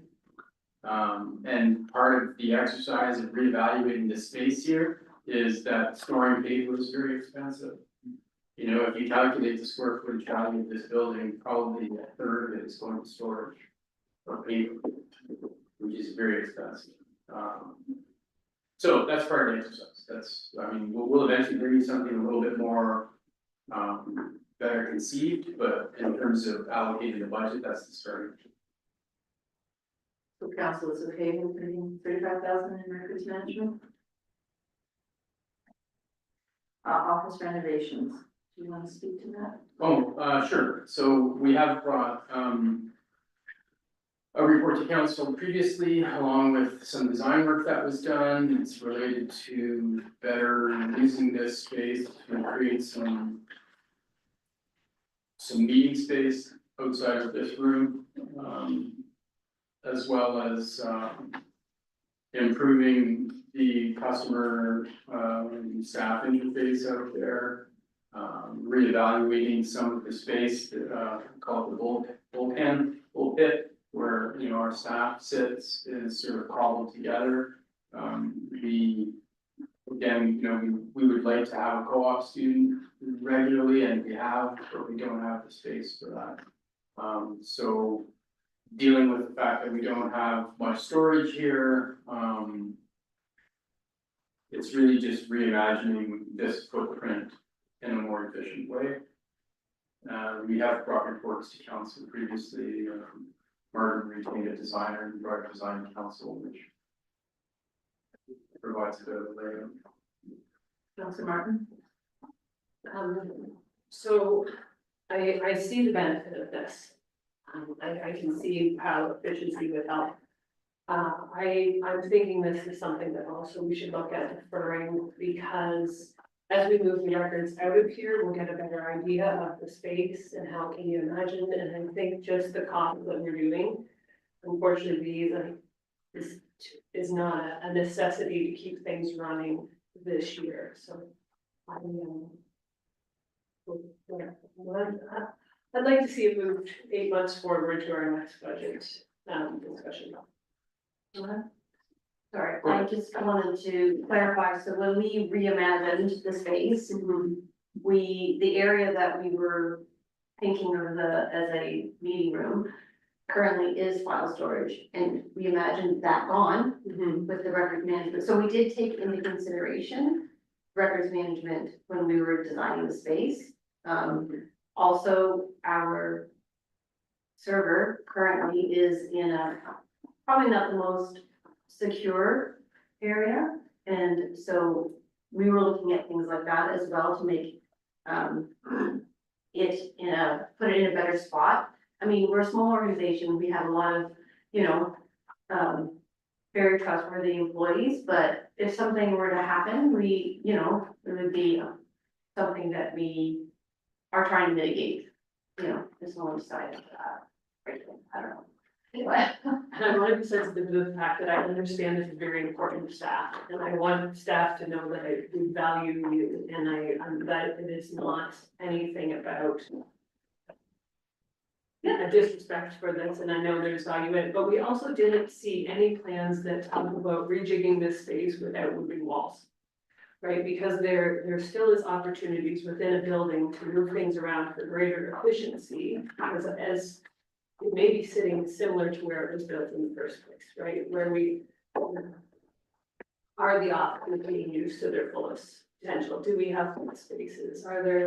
Is there a way we can do this without $100,000 renovation? So I don't think the proposal moves walls. Where is? Creates a wall there, creates some walls, but I don't think we're moving any walls. I meant that as a broad, my point. Oh, It's not okay. as a. No, because it's that's like additional a cost. physical Sure. renovations of creating. Sure. And it's not a project that is being funded from the levy, so there's no impact on the levy because there is a reserve fund identified to fund efficiencies like those that are proposed. So I just share that for your consideration. Sorry, just one last piece. Yeah. Just to speak to that efficiency, that is a very broad fund that we can use for many other things, right? So like I respect it comes out of that fund, but that's money we then can't use for some other efficiency, which is such a bigger bucket than a lot. Sure, and I guess my answer to that is that's why you're counting on your staff to provide recommendations on where we would see the biggest bang for your efficiency buck. So if you see it somewhere else, that's totally your call. Just curious, can the building department fund that? Because the building department has some money. That's not what that money can do. Okay. So that's what. Unless it's gonna be Martin, only Martin's area. Yeah, so that would fall under a non-discretionary reserve, which is prescribed on how you can use it. Renovation is not one of the options.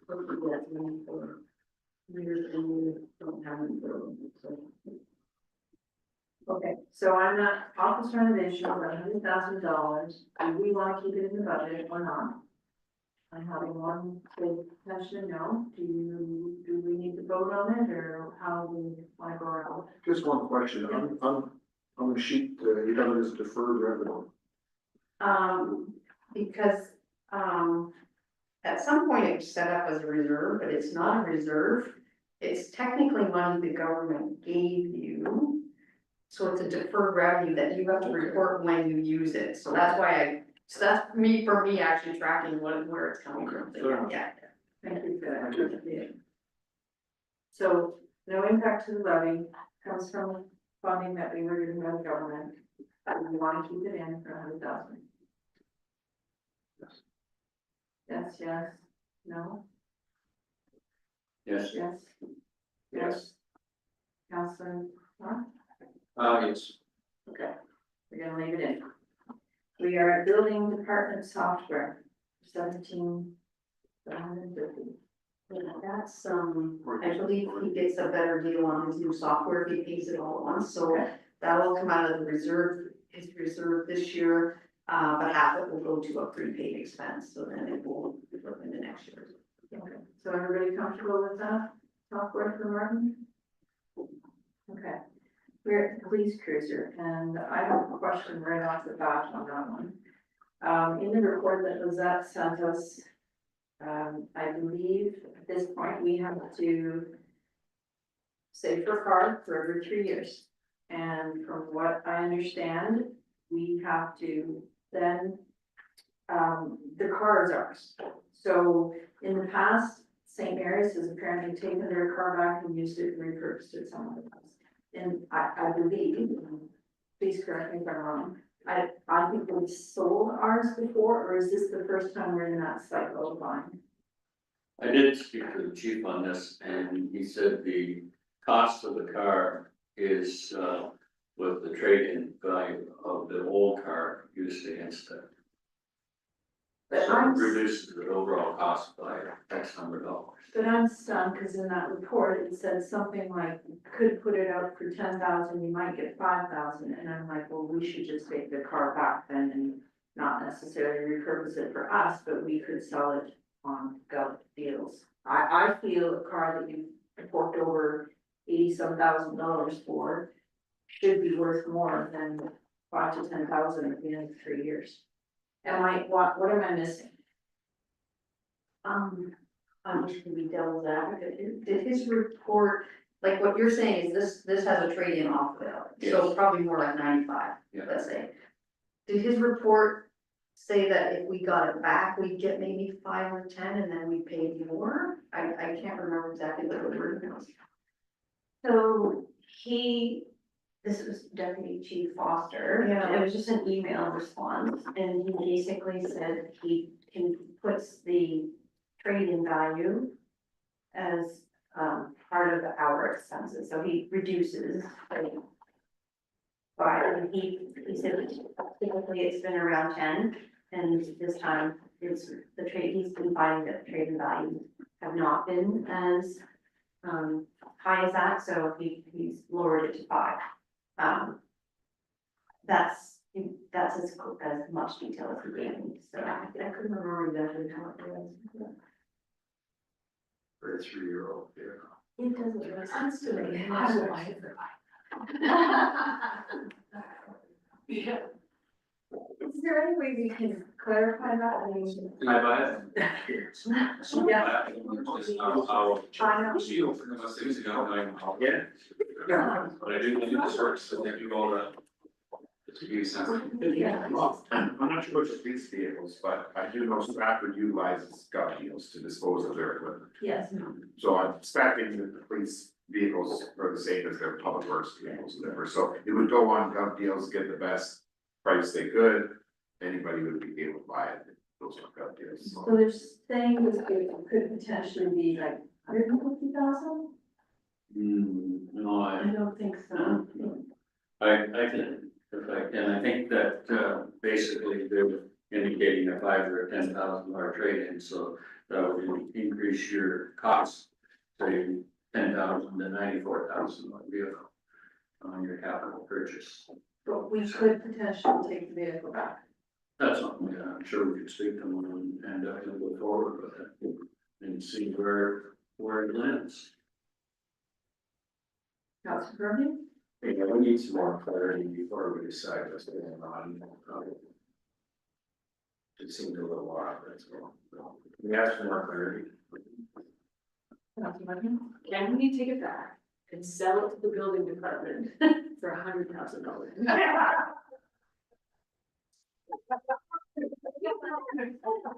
No, he's easy going. Yeah, but he's not stupid. I know speaking with Chief, he said that's an option, that you can certainly take a vehicle and send you St. Mary's Fields, and we could take the vehicle and do whatever we want with it, basically. And not get, pay the higher capital costs. So can we send this back for clarification on what the vehicle costs us? Because at this point, they've given us this bill of 84,000, but that's with the trade-in. But we feel the trade-in's low, so maybe we should take the vehicle back, like St. Mary's does. And we will find a purpose for it, or we will call it off. And then we have to find out what that real number is. At this point, this is, seems even high for me for a vehicle, but I'm sure the extra police vehicles that bells and whistles that the part. So can I send that back to staff to look at? We're at transportation. Ken, do you want to lead us through all the? Sure, okay, yeah, go through. So, the first, 4 there are, part of the tender that we've, joined in with the county for line 29 recycling and, paving. So looking at those as one project, the tender came in, under budget. And then the next one is line 4, the project we, had on the county tender today. And that one came in, slightly over budget. So those two were, those projects were pre-approved through council. Culvert 61.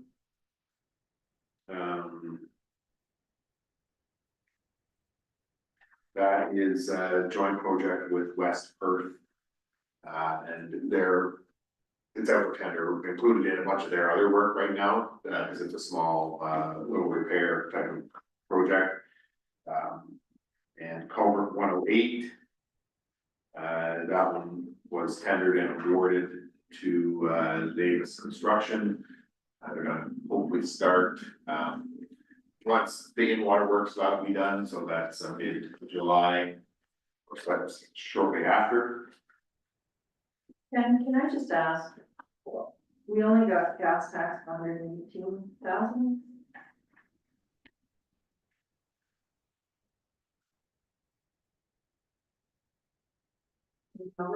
Yeah. Taken from the detail sheets that were done like around. I'm pretty sure that's the exact number. Yeah, It seems rather low to me, but I think it's been going down every year. Councilor Corbett?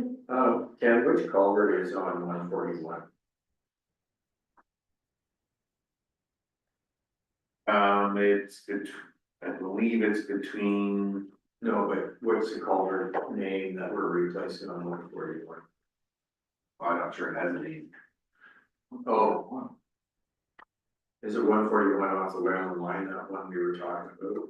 So the, Oh, you're talking about Bradford Drain, are you talking about? Maybe I'm right.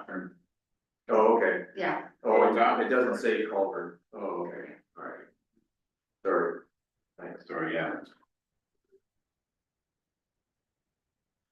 All right, We can double check that gas tax, but I'm pretty sure that's the number I got. Yeah, I assume that's our full amount, That's because the amount we that's got. used on the detail sheets. Pretty sure I got it off the notice that we're supposed to get. okay. Go ahead, sorry. So if we stop there, that's the road and culvert stuff. If we look at the top four items there, that's line 29 and road 125 that we're replacing there. We had budgeted 1,052,700 for that. The tender came back at 708,000 plus HST. I have no clue how much that is. We're about $340,000 for the good there. It's a township. The last tender we just received today is for line 4. We're approximately $30,000 on the wrong side of that to our estimate.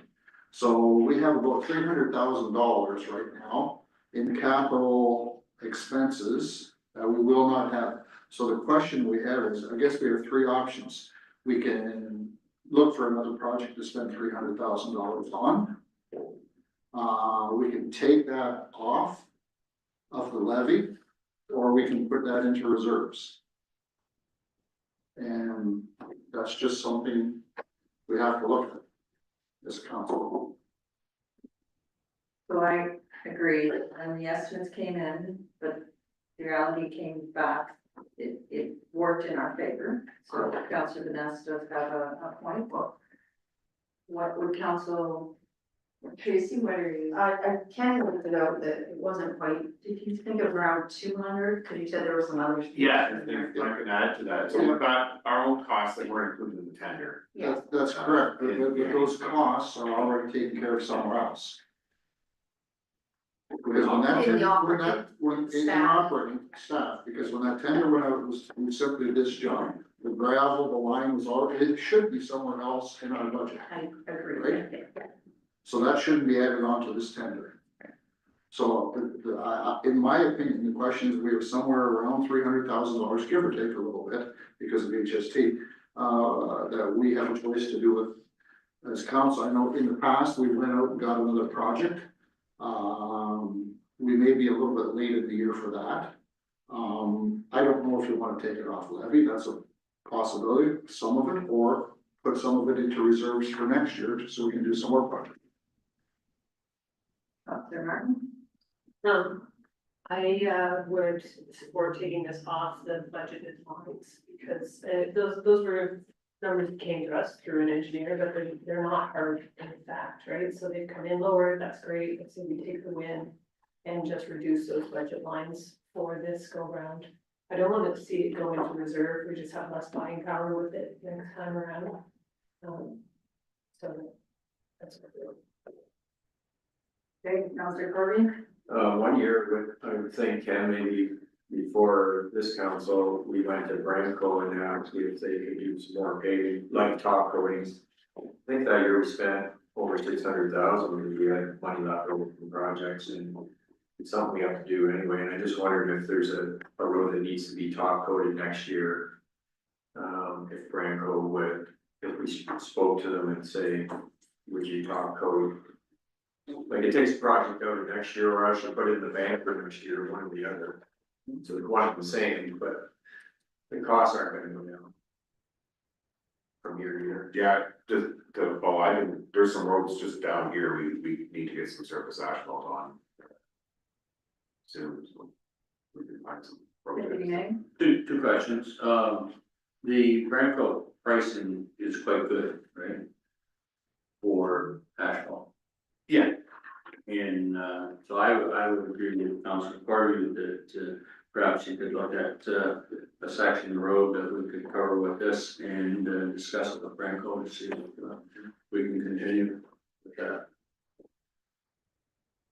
The levy to me still seems quite high. I'm kind of wondering if we could do a Can we hybrid. leave some of these decisions, this is a major decision. Yeah. Can we leave a couple of these till we get to the end? Yeah. Is that, I don't think that. Decision might be for us. Yeah. Right? Okay. Yeah. Whole year for that, okay. So I believe we deferred the backhoe. Okay. Then, the next one is, replacing our older zero-turn mower. Then the remaining stuff is municipal drains. Some of the municipal drain projects may happen this year, may not, it depends a lot on the engineers and the timing and everything, so the Hawkins drain, I expect it will go out for tender soon. That's a project through West Perth. So, and then that's for replacing a culvert on our Battery Road line 12. So it should go out for tender soon. West Perth's been slower on, this project's been slow on as a drain goes. And then it depends on the contractors, but I would expect it will happen. Quarter revision is in 2 weeks for that. Yeah, so that's the stage that they're at, and after quarter revision, it should go out for tender. The Rathburn drain, so that's the one on road, that road 142. Over off the Blaine line that serves, the agricultural properties, in behind that we've had some discussions on. The Sprea Mosher drain, they had a pre-construction meeting and they're starting that any day. Ewan drain. Not 100%. McEwen and Thompson is not on line 26. Yeah, McEwen and Thompson, Line 29, sorry. McEwen and Thompson are together, or in my mind, they're close by anyway. There's those two projects. Barber is, we just received the engineer's report on the Barber. And the Benner was awarded, that's the one over by Middle Line, we awarded that to Hamilton, and I know they plan on doing that work. This fall, I believe, and so these numbers came out of the engineer's reports. This is what we're considering the capital costs, which is the catch basins, the road crossings. There's an additional cost for some of them in the operating budget for our acreage component, so just for our land on draining downstream type of work, so. So do you break the special assessment down into both of those? Correct, special assessment is the capital, what we're calling capital work, and then the regular assessment is the is, because there's no asset for that, it's just our road acreage paying for all the downstream usage, so. Any questions for Ken regarding any of those? Councilor Marco? The zero turn, is that, updated numbers, that seems pretty low to me. But Don't get much for $12,000. no, well, and like historically, the mowers we've been getting are the lower class type ones. The two we have now are, I shouldn't say lower class, but they're Kubota zero turn mowers, but they don't have the diesel engines and stuff, I guess. Residential mowers. More residential style, gas powered ones, so they're not as expensive as the big ones. I'm not, without getting a quote, I'm not sure how close that is, but I don't think it's real far off. Maybe a little. Any more questions regarding transportation items for Ken, roads, drains? I think we're gonna come back then to what potentially could be a savings of 300,000 for we spent. Facilities, we talked about the down in landfill, we're going on to the Seamanville on variant. We have $5,000 in the budget for that. Does that, end up coming back to the township, from the Simcoe Cemetery? It was earmarked to come from the reserve that we have sitting in our books. In the cemetery, you said? Yeah. I'm assuming that came from there and it's not to open, yeah. Yeah, and I can add a bit to that. That's just to get some design work done. The idea is that I think council had inquired about it, getting some additional stuff there. So the area at the front of the cemetery, designs, we figure out how many, and then as we start getting columbariums, if we get the design approved, I guess, we can start putting columbariums in to match the plan instead of just picking spots here and there, for the design. So that's just to get started. And ideally, the cost for the columbariums will get reimbursed as they get sold, right? That'll be included in the sale price. So it's temporarily funded, I guess, from the reserve until they start selling. And that should help cover the cost of the capital for that. Everybody comfortable with that? Okay, so now we're at the electronic signs for Kirkland Woodland Community Center and St. Paul's. I'm just gonna ask Councillor Jeff though, if the Optimist Club is still interested in electronic sign? We've had very minor discussion regarding it. It's, our view is that it's a nice to have for the, not just for the Optimist Club, but for the area in general, because we can advertise other things like, the family day, all those type of events. Is it needed? I don't think so, but it's nice to have. I'm just gonna comment too, like the cost of 25,000, it's really more like 75 or 80,000 in the end, all coming in. So I believe Kirkland Woodland definitely wants one, but I'm a little concerned, like we'd have to make sure that Mosh wants one. Go ahead, Deputy. Yeah, Mosh does not have anything in their budget this year. However, conversation, they would not be opposed to putting them in their budget next year. And also, there's a number of groups that have committed to fundraise money there also to reduce the costs, so. So it's like a third. Yeah. Okay. Right, but at least the 25 would be probably our portion if it was split, yeah. But it sounds like we could defer it till next year because that's what Mosh is doing. Well, I know that the board would like to go ahead with this because even if it's in this budget, there's a good chance it won't be out till next year anyways. But by the time you get an RFP out and all the approvals and everything, but I know the board would certainly like to continue on with it. All right. Council Jethro? I think when this first came out, did we not ask for this to go for RFP to get an idea of pricing? Did we get anything back? I'd like to see Fred here, but we got something back, and I know at first, when they first made their proposal, we had to make sure that we could even get permission online on Highway 23. And I do believe they got the permission, so, but then it was a matter of who actually owns that, is it the Optimist Club, is it Kirkton Woodham Community Center, is it us, is it Mosh?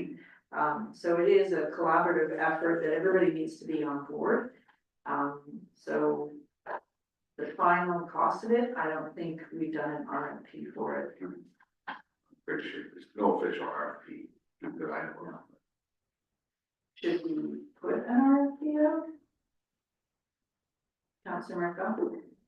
I remember they presented to us, I don't remember how long it was, but, long ago that one.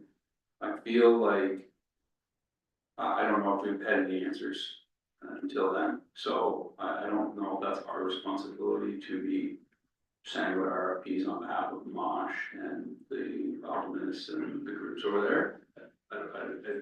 In my view, it should be us driving what's going on there.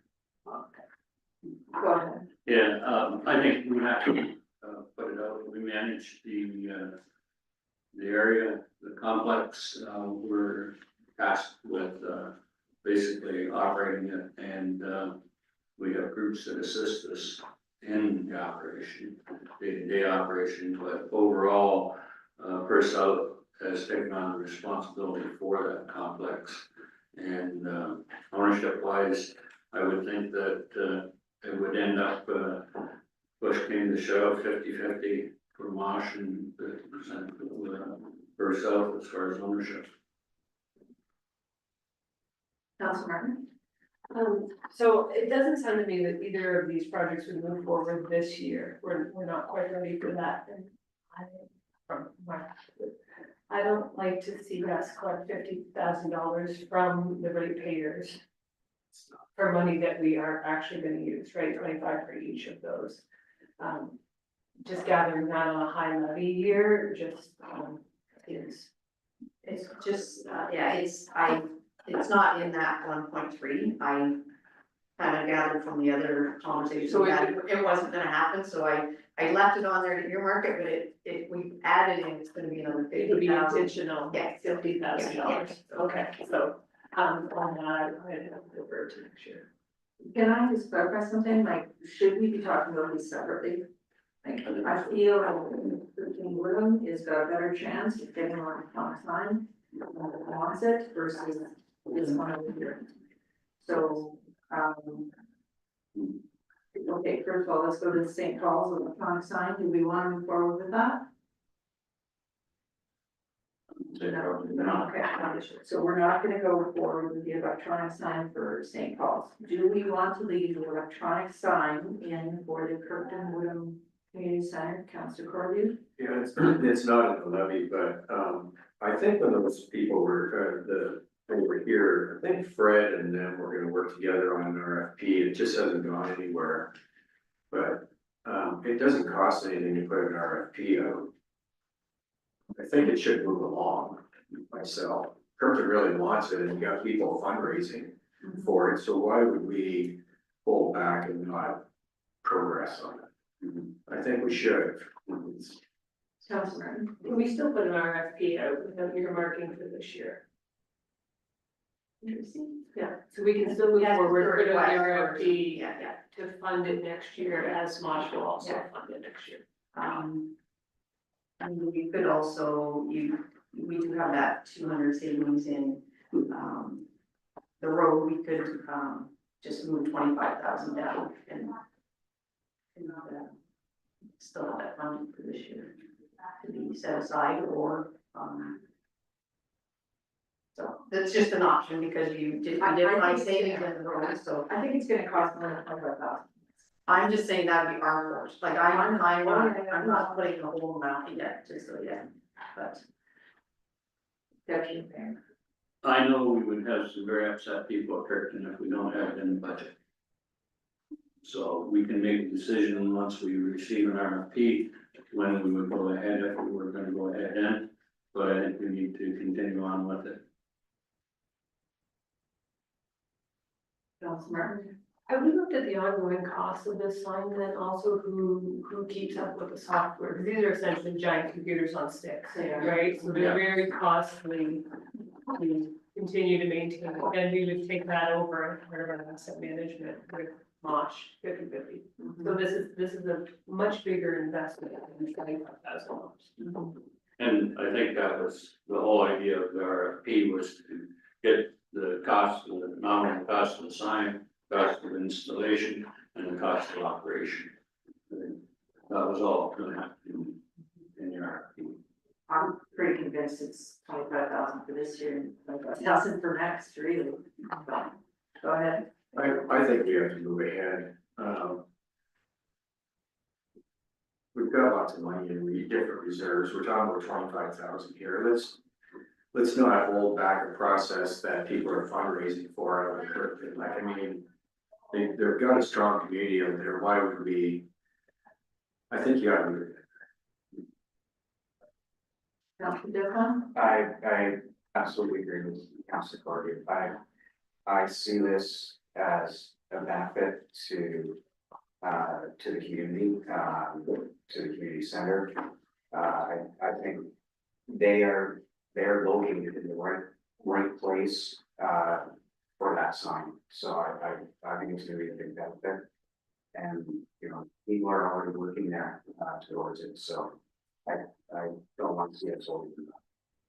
I don't want to see them holding it back. I also do want to have maybe some clarification on the third, like, there's fundraising efforts, they can get a tax receipt for it, it is a municipal asset, so there might be businesses that would put money forward. Go ahead. We have over 300,000 sitting in the economic development reserve, and to me, you could certainly pull it out of there if you needed to. Should be an issue that 300,000 has been sitting there for how many years? Okay, so based on what I'm hearing is that we're going to do it. Leave it in for 25,000 for the Kirkton Center. We're gonna fund it through the Economic Development Reserve. Are we okay with that? Councilor Net? I'm okay with the 25,000, but I don't want that to be 25,000 for the next 4 years. One time? One Although I. For the time being, can we have an RFP? There you go, thank you. Prove it in theory then. Yeah. Go ahead, Councilor. Just a question, I guess my main concern is what has happened since the gentleman had come to ask about this sign, I'm gonna say over a year ago, maybe even longer than that. So I guess I understand that there's a group that wants it, I'm for that, but what's going on in that lifetime? I think we have to have some work, where we're doing some work on building our understanding of memorandum of understanding with the Kirkton Community Center itself.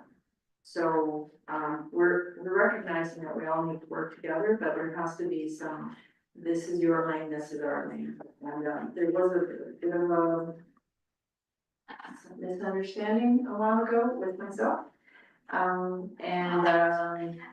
Honestly, I think that, as Fred had alluded to before, sometimes it's what's the biggest fire that's burning.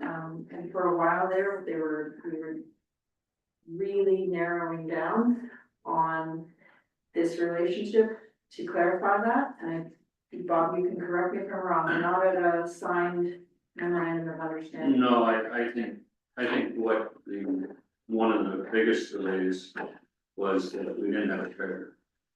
And so the budget was at a standstill, and, you know, we're probably here where we should have been in January, and 6 months later, so the sign really hasn't, it's just part of the rest of the budget that's sat there and no one's fault, but it needs to be moved forward. All right. Okay, so moving forward with that, water. New well, St. Paul. Yeah, that was previously funded and now, being funded again up to 160. Did we not send this back and look at again? Those some tenders are going, those some, yeah. Well, it's kind of, I haven't got tenders going out because just waiting for the for budget stuff, before, but, yeah, so it went out. We were under budgeted, so we've come back now and collect, increase the budget amount, we're adding to last year's amount to get that project going. So we have to read in, My opinion, we need to get that work done, yeah, well, it's, there was some little pressure, stuff recently happened and it could have been connected to some of the scale coming off that well piece and getting into where we have the well. okay. Let's see, where are we going to go next?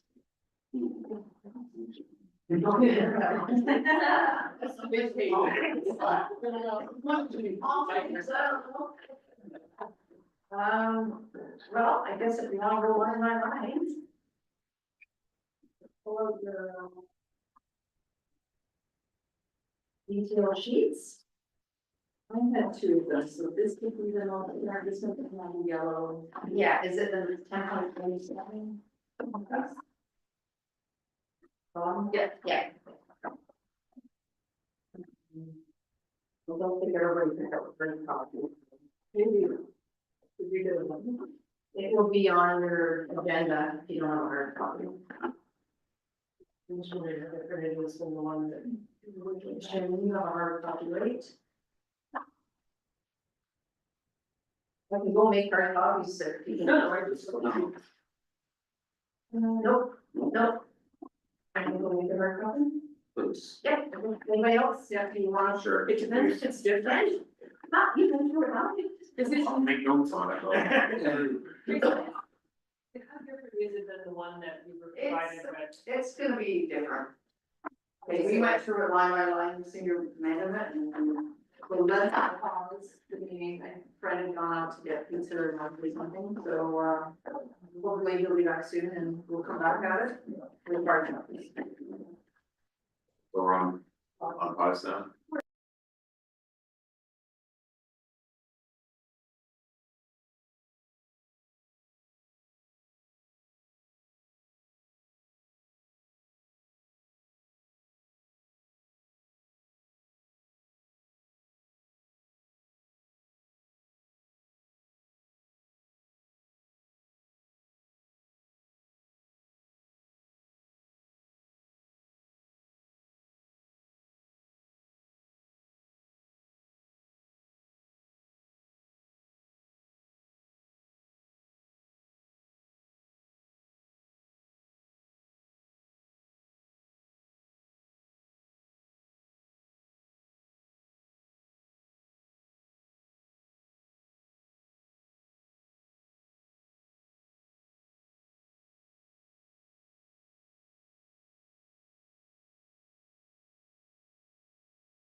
back after lunch here, and we are going to start on, going through the budget line by line. Tracy, do you want to start at taxation? I guess I can. So, any, little different amount of revenue this year for this budget is I've included a bit of supplemental revenue. Because, with all the building that's going on, we should be getting, you know, the 2 commercial buildings, the liquidation and, Express ones. yeah, those should be coming on this year as a sub. So that's, I mean, it's coming, so we might as well put a little bit in there to bring the tax rate down a bit. That's probably a little over 1% right there. Other than that, not much else has changed.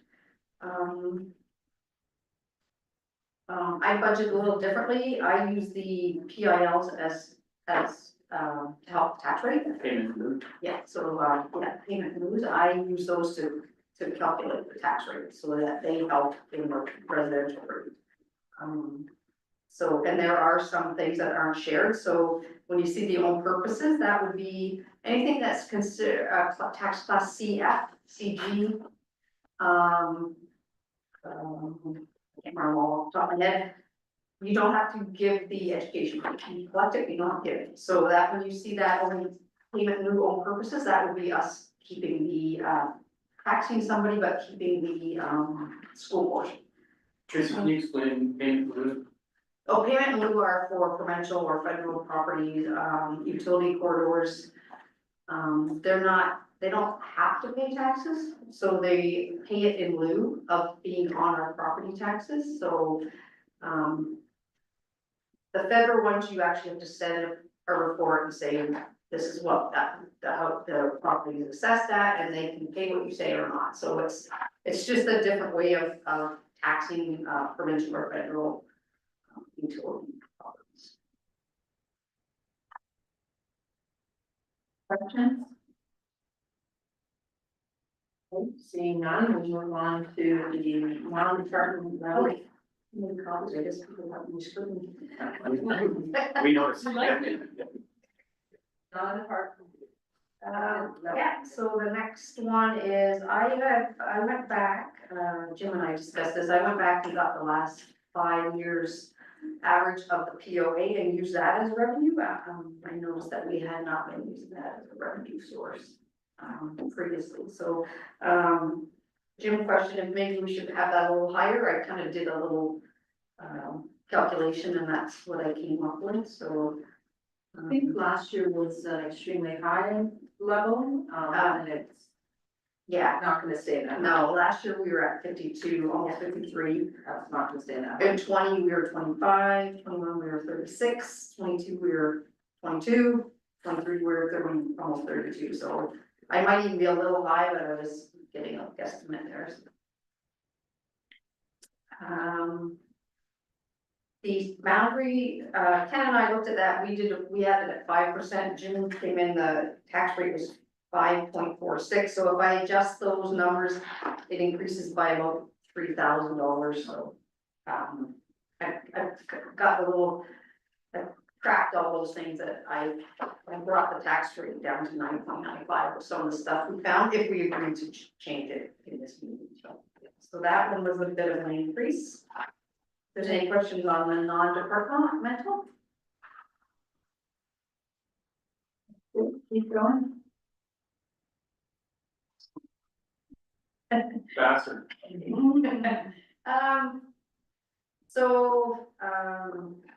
Yeah, if there's any questions on mayor and council. Obviously the increase to, the salaries due to the, increase in the base rent. Other than that, tried to go through and see where we had not been spending money and getting rid of it. Councilor Dennis? Just a little question on the first page, where are we here?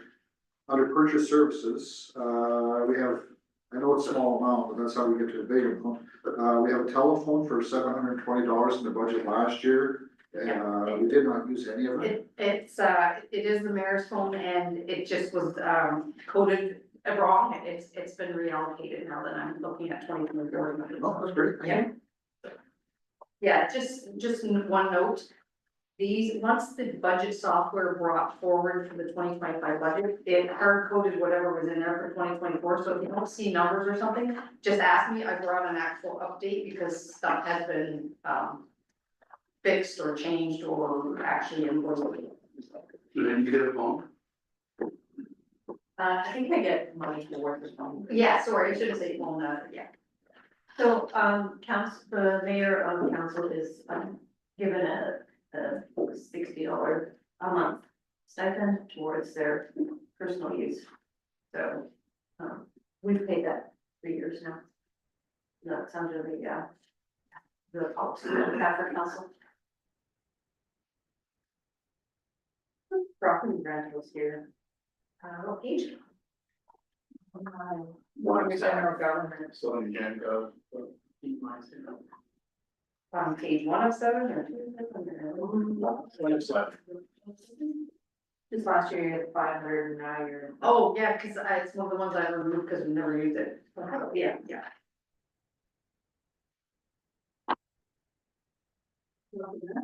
Question here on investment income. Bank, last year we brought in 430, this year we're looking at 425. Are we assuming interest rates will stay approximately the same then?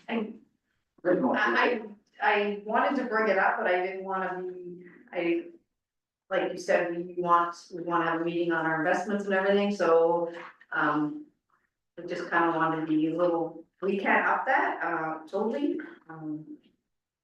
Do we have more funds in reserves now than we had in 2024? Our investments have stayed the same, so we haven't changed them, but, I'm not sure what we're planning, so. I mean, definitely we could add, 5,000 there or whatever, so it's council's decision, so. I would actually like us to review all of the reserves and have the staff potentially clean it up, and then potentially we could talk about our investment income. We're in safe funds like GICs, but we should potentially have a report for everyone. Councilor Ness? On the very bottom on page 3 of 7 there, conferences and conventions. Over the last few years, we've never used more than 4,500. Could we drop that 7,500 down to 4,500? For 2025?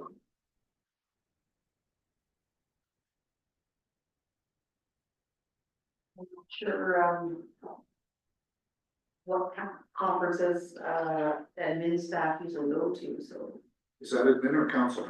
that's admin. That's admin, okay. That would be if Fred went to chemo or, Rona with council, or it would be, treasurer probably going to the NFOA conference, Lizette going to the AMCPO conference.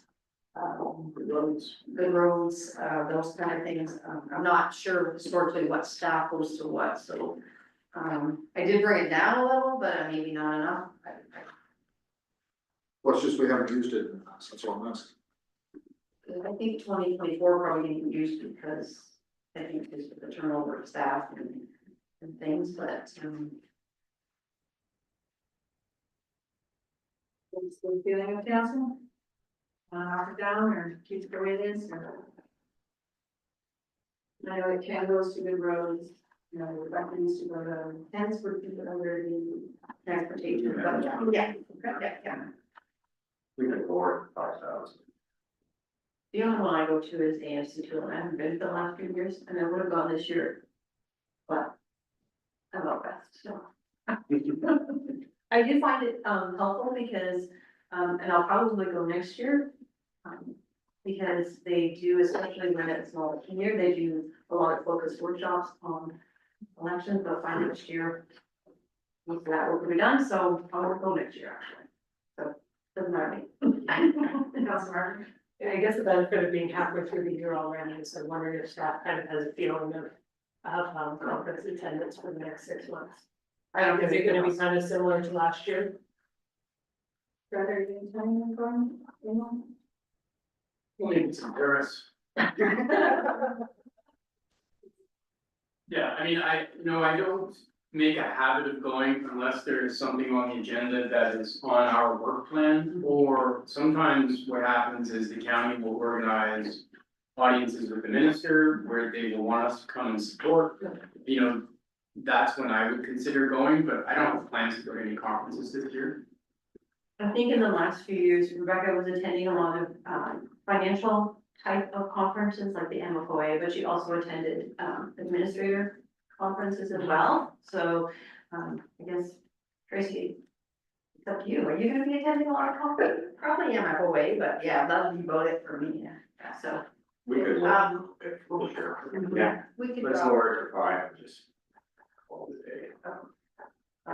One thing that once Leland is actually like a collector, we probably would benefit from going to the opera conference, because that's where you really learn on your peers, so. We can always know it next year. Okay, page 4 of 7, anybody?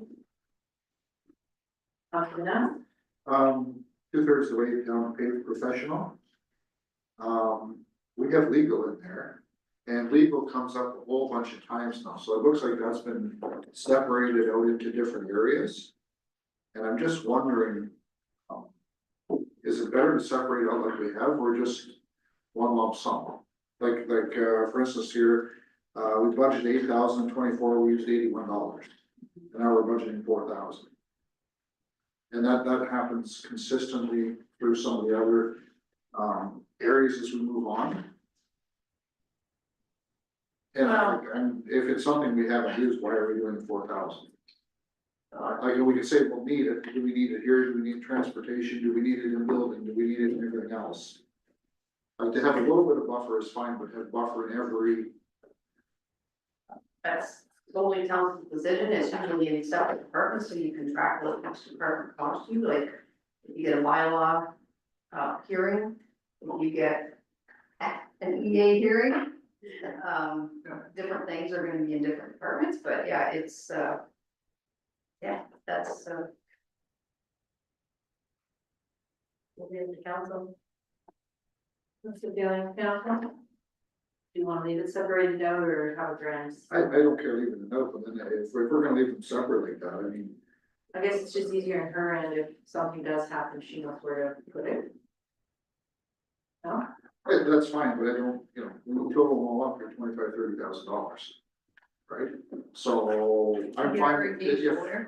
I should have just 15 blanket or 20 blanket, then just saying 4 here, 3 there, 2. I understand tracking, but we're looking at a worst case scenario for every department, I don't think that the department has legal, just about. What gets done for $81, that's what I'm. What's their name? Yeah. Yeah. Or email.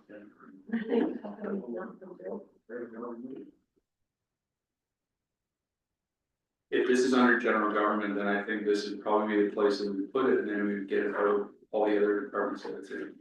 Yeah, it's a matter of preference, so accounting likes to say, you've got this in your department for your legal, then you're tracking it, then you know when you're using it, you know how much you have left. Corporately, does it make sense to have one legal account to cover any legal needs of the corporation? It's really a matter of preference. The accountants like to attach expenses to cost centers. That's how you track it. If you're asking me, I think it makes sense to keep them separated out per potential customer, so to speak. If it doesn't matter to the council how it appears in the books, our preference would be to leave it the way it is. Any other questions?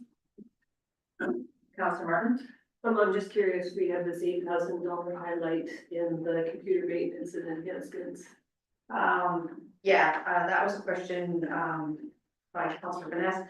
He was wondering why it went up, and some of the staff, in our meeting, we want to go forward with a new payroll platform.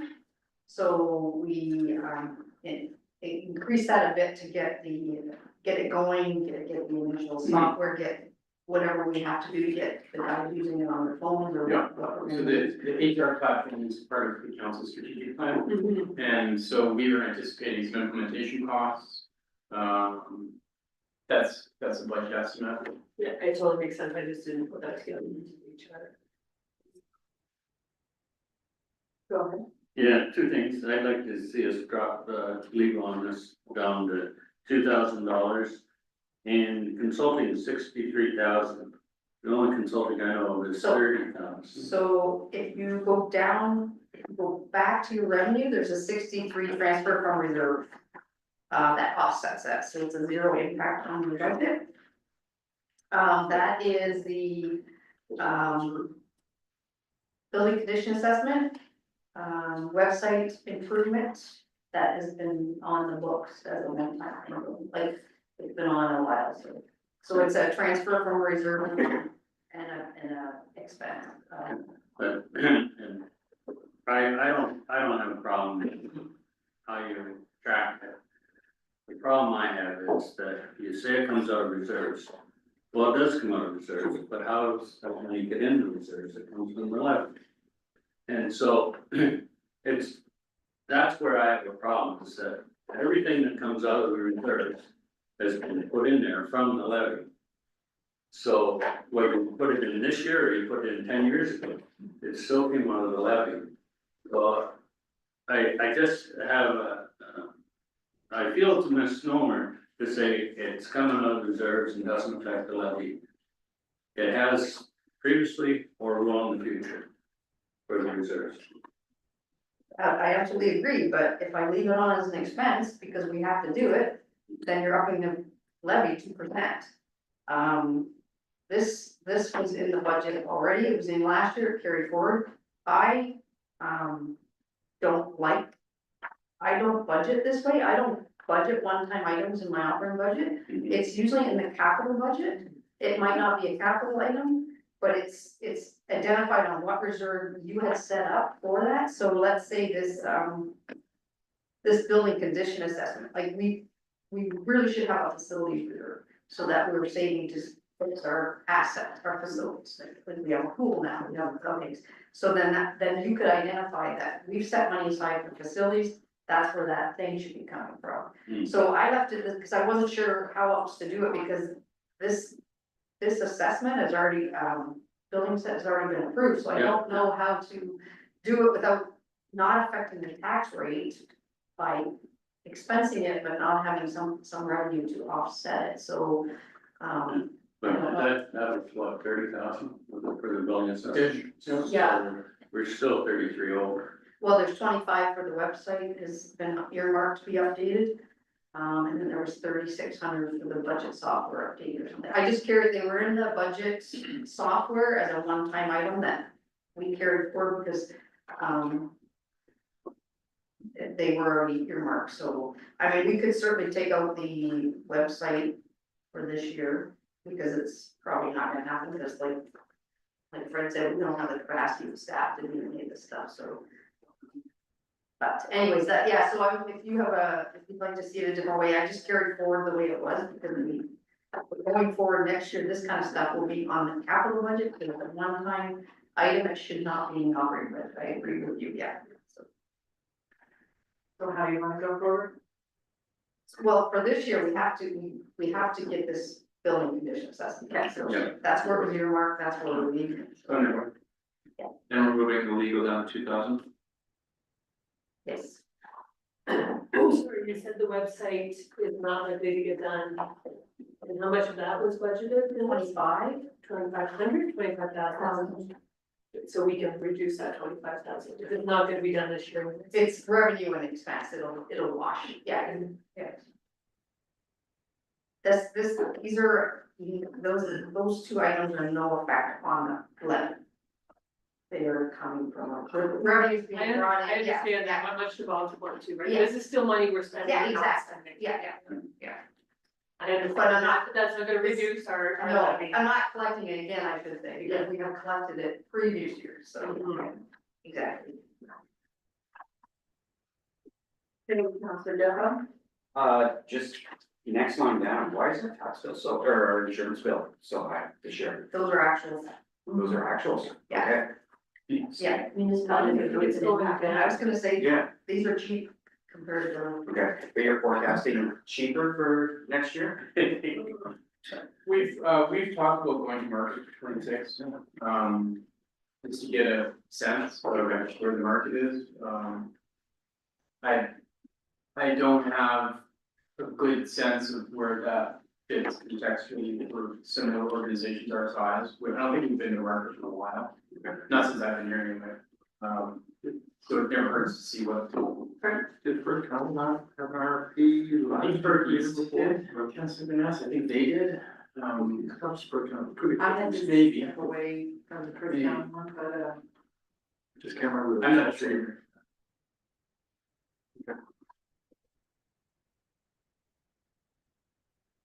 okay, anything else? On page 5 of 7. Councilor Bennett? I was meeting with Tracy, we had talked to 1310 municipal office. We maybe can up that rental revenue for the municipal office, Yes, 5,000, 5,000, so instead of 5,000, that would become 6. yes. Can you explain why, because I can't. Cause I went with the actual, because the 5,000 is the charge for Martin. But then when I started doing year end, I realized we charge Quattro $1,000. Please, so I had lowered it to 5 to the actual, but then when we got to year end invoicing, I realized I put another 1,000 on there. This is the old municipal? No, here, so we rent, And that little building. Yeah, yeah. Okay. Quite, I'm sorry. Anything else? Councilor Martin? We're moving forward, there was some interest on the other building, Yes, we have a draft lease, I'm gonna bring a report to next council. so is that in here too? The money that would be- yes, but it's coming down 2,250 because I use 1,750 a month, it's only 1,500, so Okay. the $1,000 we found, I just took away from. Okay, so under the 23,614, it would be less than that for the old municipal office? Between revenues, So if you look at the bottom line for the old municipal, it looked like we were gonna get 7434. So we get 55,000 revenue. So, yeah, the revenue's gonna come down to 50.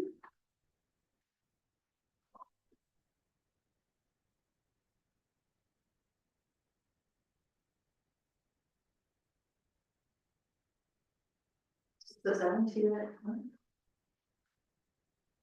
Yeah, so it's actually, I use I don't worry about 1,750, but it's 1,500 a month, not 750, so it'll, that, and I was basing on 6 months rent, so I think we'll get a little more than that. Might not come down with. It was initially because the lease is going to include utilities. But based on the nature of the use, I don't want to pay the hydro for 7 freezers. So I've negotiated a rent that doesn't include utilities, so it's overall. yeah. Okay, so item 6, page 6 of 7, anything else? No? Okay, so 7 of 7?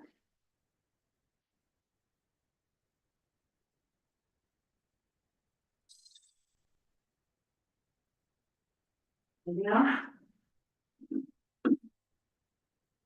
Okay, moving forward to protection of persons and property, 1 of 6.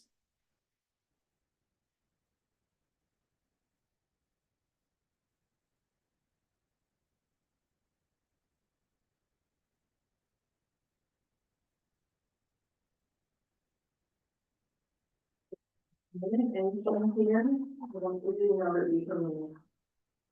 We come a lot of our control. Your worship, this is out of our control, but I'll just give you a heads up that as we work through the terms of reference, with resolving the local planning and fire board, there's going to be some associated expenses. Which are to be determined. There's gonna be some legal, there might be some HR, there might be some others, it's hard to anticipate what they will be specifically, but there will be some cost that we'll share with, Lumen. I don't think it will be significant, but there will be a bit of a spend there to facilitate that, the solution of that work. We at some point have to talk about the educational stuff. Priority. So that's part of the fire master plan, and we don't yet have a good handle on whether we're gonna be able to obtain that sort of capacity, and if so, from where. Okay. So I can't tell you to include any money, because I don't know that we're gonna be able to do that this year. Potentially we can do that. Yeah, that's one of the recommendations. Okay, so page 2 of 6. Any other comments or questions regarding the police? Besides the discussion over the car?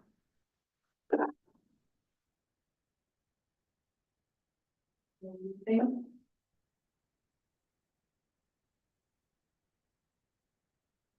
Page, oh, go ahead. Mileage.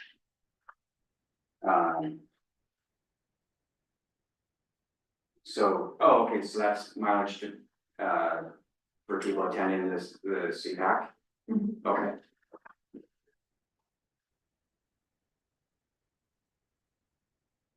You're at page 3 of 6. Maybe safety and well-being plan. If there are any comments, questions? What's been us? So we got in the budget, 31,800. We didn't spend any on, I assume that's what that is. On the contracted services, or am I incorrect? That was the $25,000 wellness Right, that council had, yes. so we were leaving that in the budget for next year? Let's see, Colin. It hasn't been expended, it's, So it's sitting in the reserve. right now, it's, if it doesn't get, council doesn't agree to my report last week to defer it, it will be sucked up in year-end surplus or deficit. If we defer it, we have it for the 2025 budget, but it will not affect the tax amount. To our affect the reserves. Yeah, it'll be just, I will expense it and put it in a deferred revenue account to be used in 2025, or we just use it for the year-end surpluses. That was counted, that was the report last week, so, yeah. So you will be bringing that to council then, or do we deal with that here, or? I believe you should go with it here. The report went last week, that I'm going to defer it, so that we don't have to affect the tax rate in 2025. But that's council's decision. If they don't want it deferred, then I will just have it as a surplus in that department.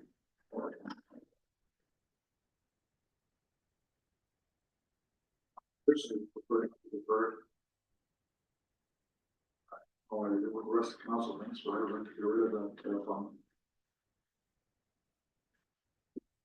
Councilor Marco? I agree, I think this is low-hanging fruit for council.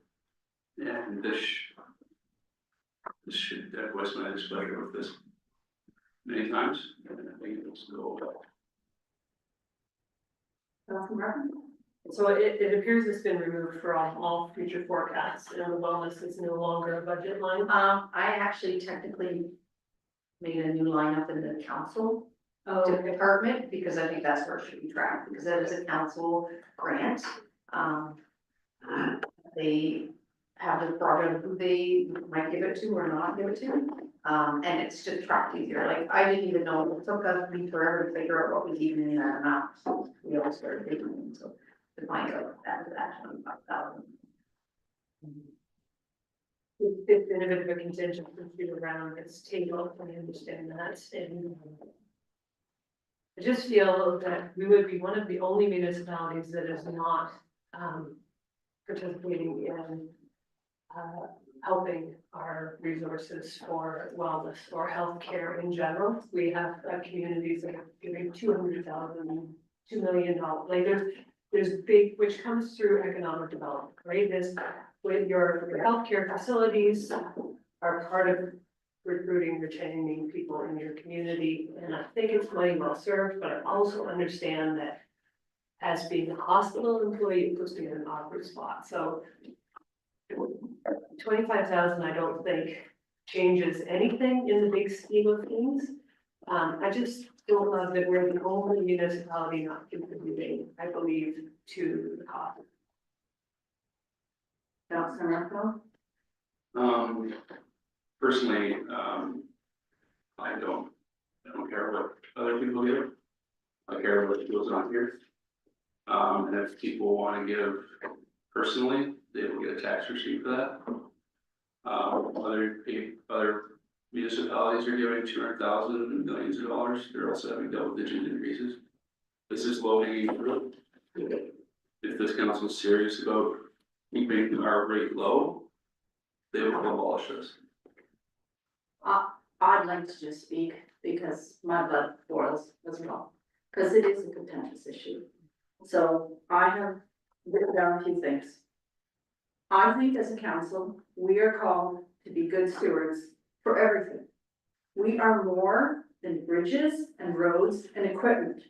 We have no problem talking about, a new backhoe, but when it comes to people's health, we're at $25,000 a year. We are $1 a month when it comes down to it.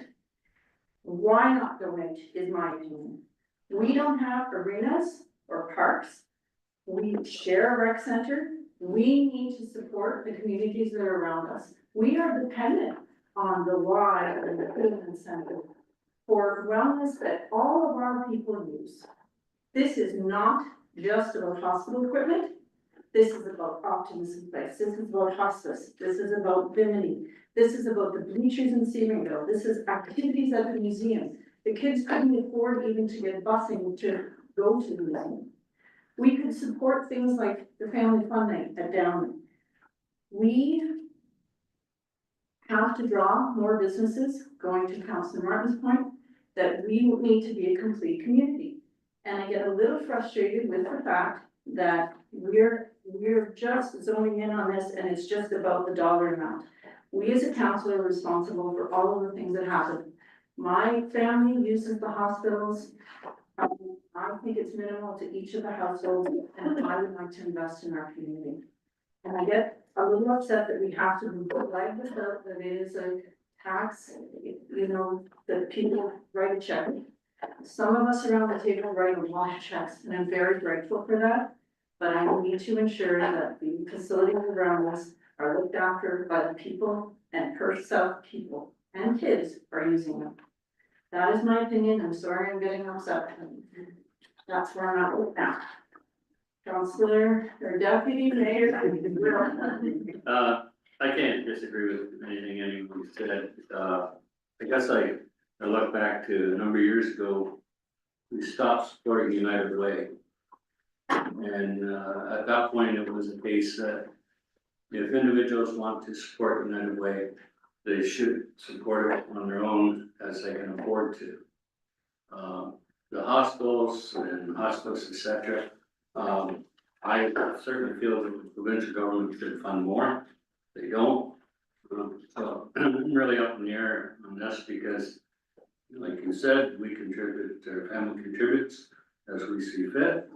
And I don't want to take away money from people that are having issues buying groceries or paying rent. So it's really up in the air for me. Can I just clarify, we don't pay an out-of-town service fee to the repairman center, do we? Because I am, actually, the town of St. Mary's could potentially, they're having a lot of trouble with the repairman center right now. And I'm thinking they could eventually look at Perth South residents and say, okay, you have to pay an out-of-town fee. So now we've got an agreement, we have an agreement. We have an agreement that the only way they're gonna get out is come to legal fight. Okay. and perfect. Okay. All right, because I can see some young families getting billed with that, and that would frustrate me. I just want to pay our fair share. If we use these services for all of these things, I want to pay our fair share. Councillor Corby? I'm 50-50 on the wellness thing too. I don't mind the amount we give, as long as it goes to buy equipment. I don't want it going to administration. I have to be able to touch it, feel it and see it, so I'm 50-50 on it.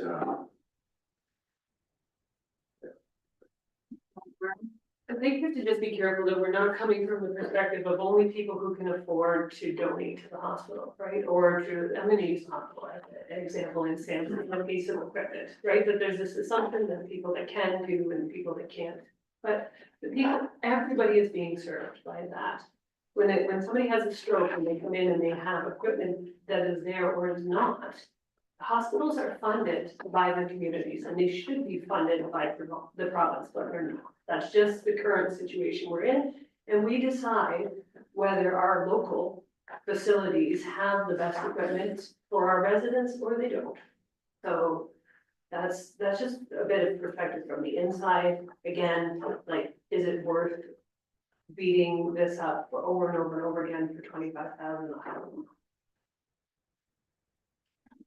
Councillor Vanessa? I agree with Bob's comments. I certainly agree with the mayor's comments. But I look at this as it's $25,000 coming from our ratepayers. I mean, we have a great community. Stratford just had a fundraising and they reached their $30 million through the community. So I have no concerns that the community will support it, but I don't think we as councillors should be charging our ratepayers something to give it away to somebody else. I absolutely am opposed to that. I would go against that. And that's not knocking the hospital or any of the other community services out there. I believe they should be funded personally. Councillor Kirby? So for this, we're talking about 2025 budget. Can we put a pause on it? Like, It's not in the budget. no, but there's 25,000 sitting there, that was bumped ahead Yeah, we collected in 2024. So, it doesn't mean we can't go back to it. I'm just saying, instead of just getting rid of it, you just pause it. Your worship, I don't believe that we have direction to spend that money. I know that the hospitals came and asked for a contribution from this council. I don't believe the council directed. Okay, so if I recall the discussion, there was some sensitivity to being able to support certain health initiatives in the community.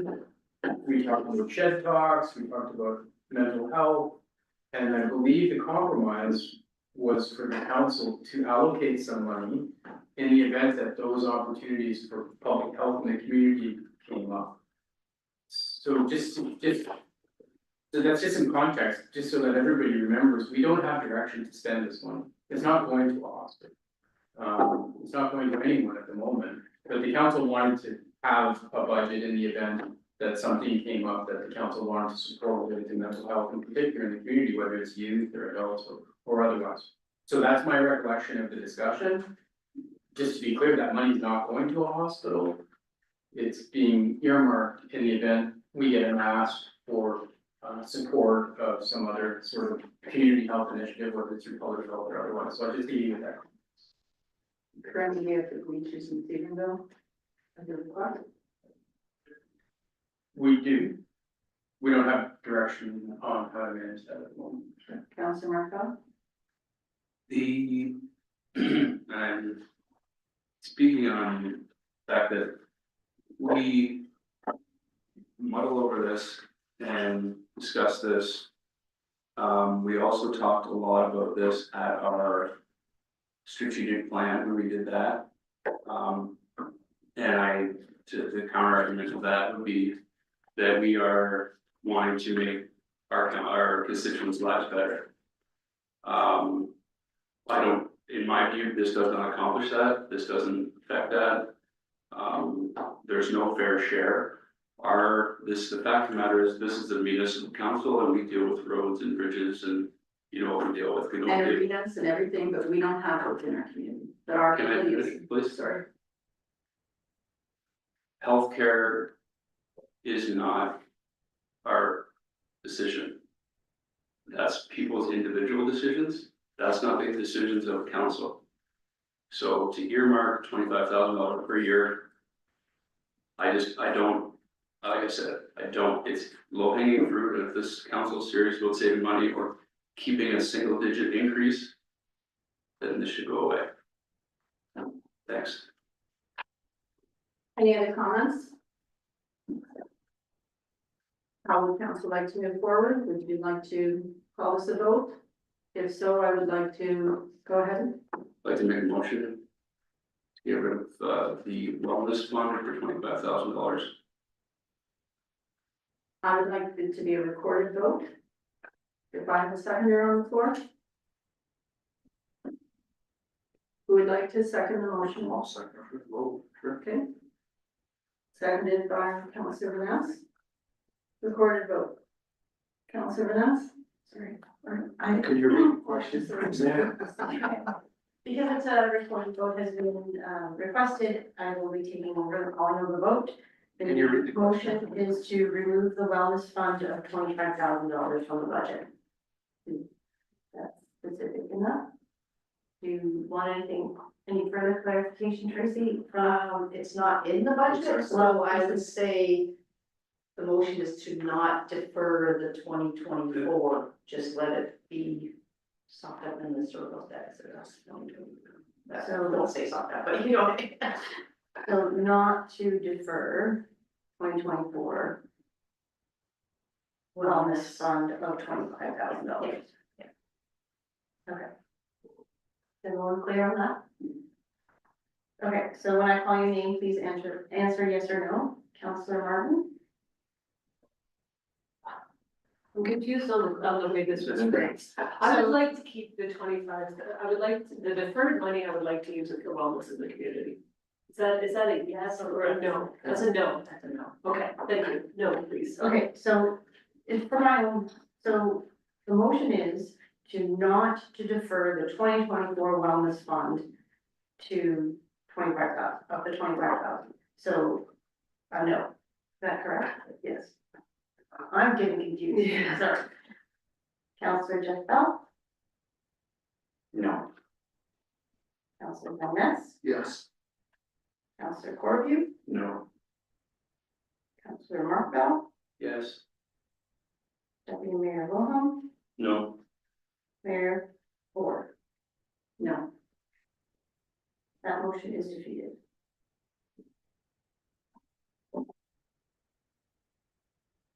We'll talk about spending that here. Pass the budget first. It's still won't do zero working. I'll just keep it. So the way the fund has been set up, and correct me if I'm wrong, we have that money there for requests that come from the community, which are wellness related, and therefore we currently do not have a request other than Mayor Orr had suggested that the bleachers. I don't believe we have any requests. Yeah.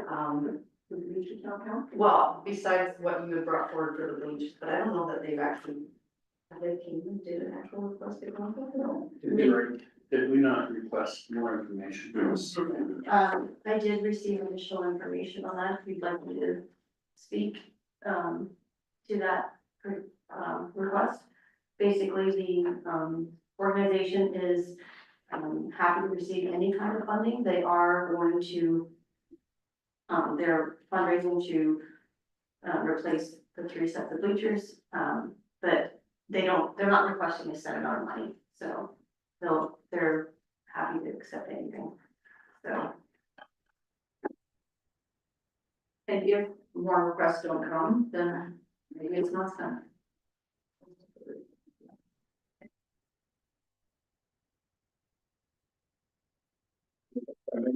So even if the money is there, the council needs to decide how much they want to make a contribution to those features.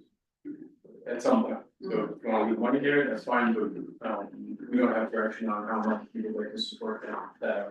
At some point, we'll come back to you for direction. Just a point of clarification, and so right now there's $25,000, I'm understanding there. If we decide to give $1 to the bleachers, does that get replenished? Or is that fund now down and we come back? 24,999. Yeah, and just, we come back in 26 and say we should or should not replenish that fund. Okay, well, that's fine. Or you can always continue to defer it like we're doing this year, if you don't, if nobody comes forward, we defer it and bring it back, yeah. So that you're not raising taxes for it over and over if it's not being used, it's always here. Thank you. Okay, page 4 and 6. Master and Region Authority discussions. Councilor. I got it.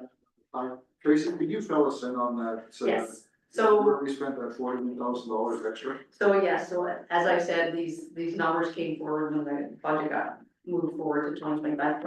That 40,000 that's under per temps under contracted service, it was paid twice last year in 2024. The second installment. So I have now moved that and moved it to a miscellaneous AR because they did send us back a check in early 2025. So it's gone from there. So we didn't actually get a levy of 123, almost 123,000 from the Conservation Authority. It was just a double payment that got for that. Yeah. Anything else?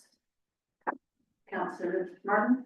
So on the county grant of the trees, that has one of those little marks. Is that part of your system error? Did we spend any money? That is me making sure I go back and find out where the money is. Ken and I are looking for the money. Ken has put the grant in for the trees. He's given me the amount and I couldn't find it anywhere in case it got miscoded. So I sent an email to Corey to ask who I would talk to get that money. So these are kind of my notes too, trying to do year end and budget at the same time. So yeah, so just to let you know that there is revenue coming forward. Yeah. Oh, so 2024 money was still coming in. Yes. And we did we plant any trees? Yeah, I think you put a grant in for 3764 or something, I think. Yeah, so there was some trees purchased through the Upper Thames Tree Power Program. There was quite a few through that, and then there was a few through our Tree Per South program, not as many as in prior years, but that's one that we reimburse people for some trees. Didn't the Kirkland Wooden Arboretum get money as well, grant? I would think they were successful. Maybe it didn't flow through us. Well, I thought it did. Through the county? Yeah. I don't remember it flowing through us. Okay, I'm gonna follow up on If we don't spend it,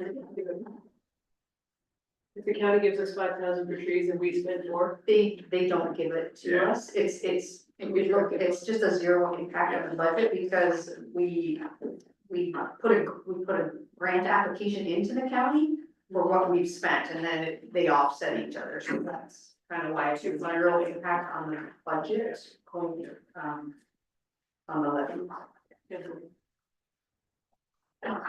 Just one question here, under total salaries and benefits, I guess that's under emergency services.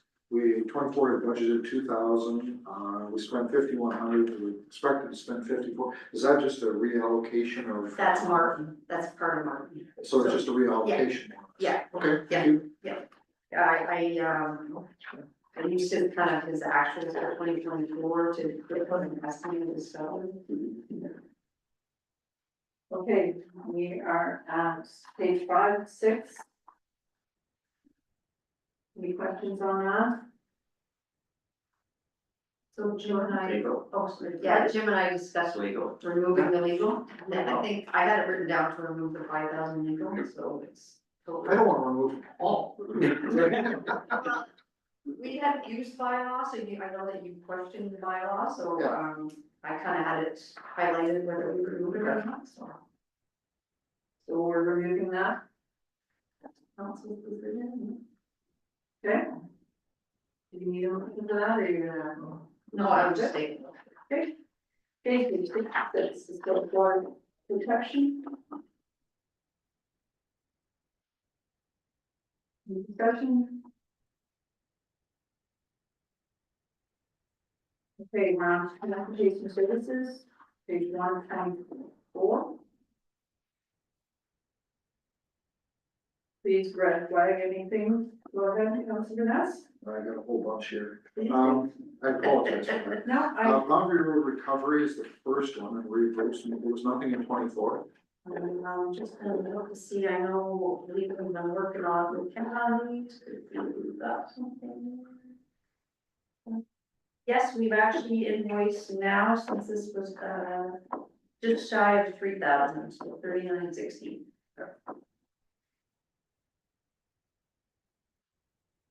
And then also, we go to gravel pit royalties. That just seems to be, to me, anyways, that's a big black hole. My understanding is we received that from a third party.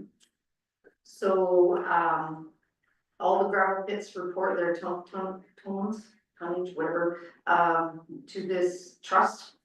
It's a gravel, Resources, Yeah. trust. yeah, And I forget the amount, but it's 5 cents or something, or something for every ton that goes out, and some comes to us, some comes to the county.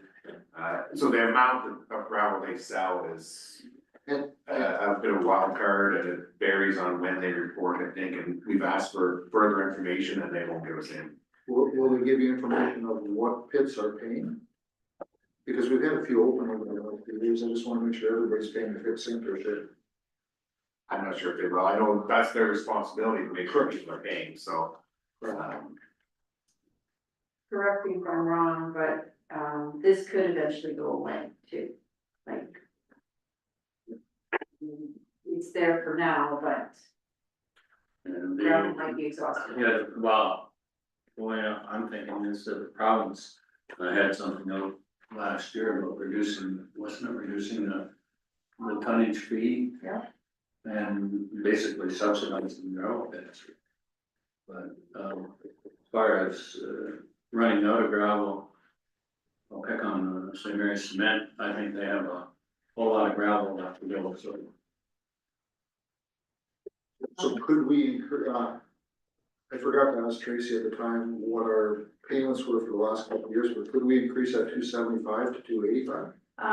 Or is that I right? kind of did an average over, because it does go up and down, so I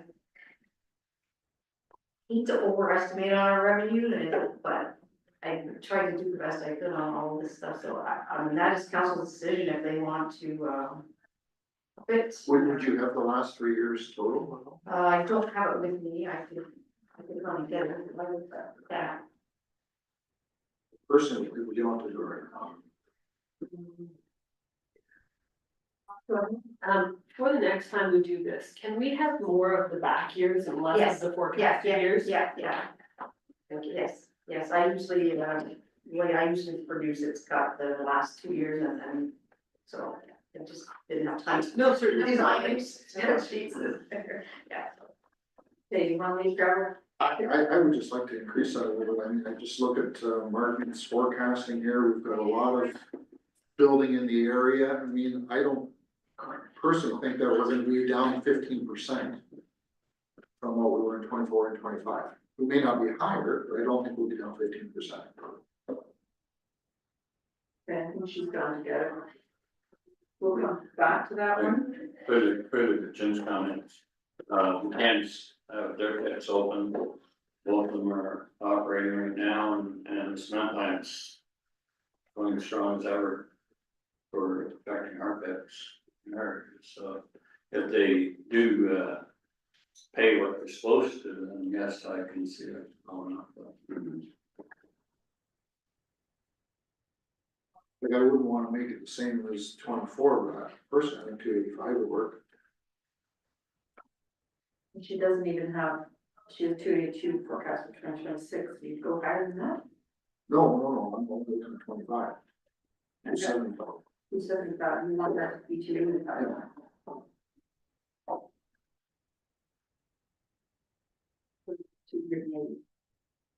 I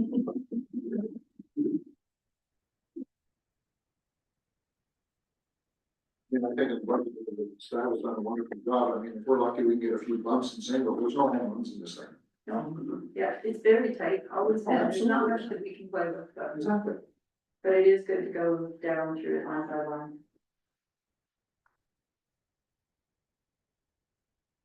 You wanna just keep going while she's not here? Okay. Anything else regarding on the page? Page 2 of 2024. Just one last thing on page 1. So, Yeah. we go to salaries and wages, and I'm sure it's just an allocation thing, but we go from spending $114,000 to spending $200,000 over the warrant. So, that's, Rebecca took the time to separate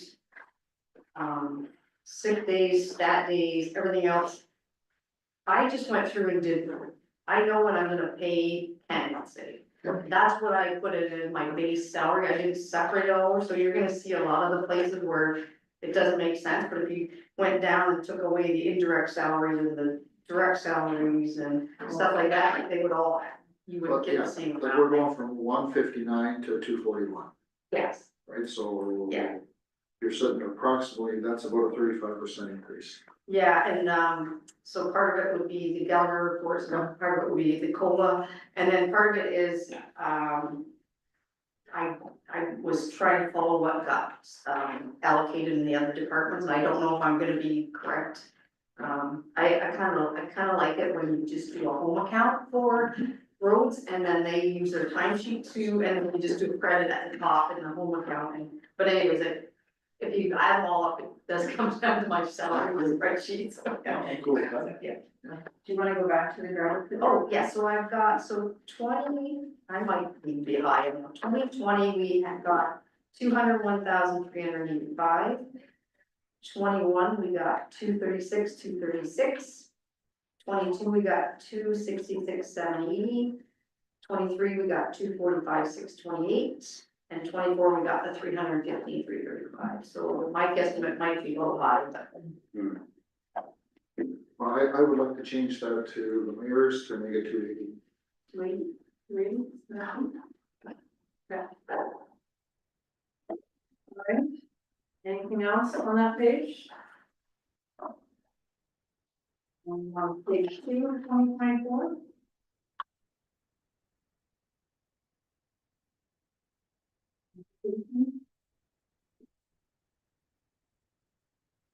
Anyone? Just one question Yeah. on licensing for radios and GPS.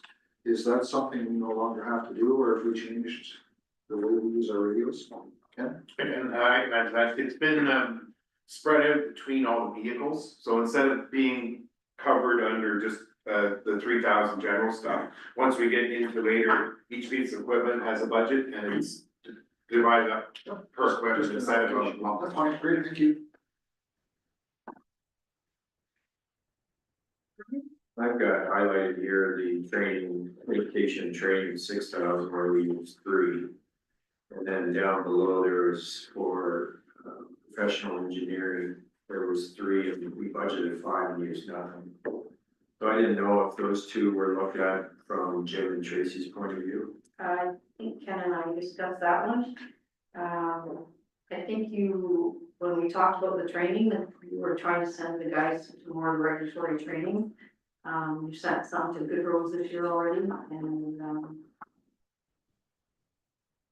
so that ends the decision on you guys, and Yeah, I think we looked at it, but I didn't make any changes, so I already double checked.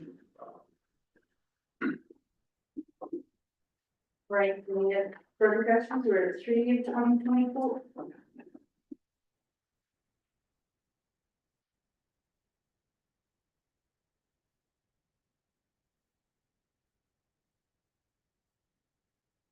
Seeing none, I'll go to page 4 of 2024.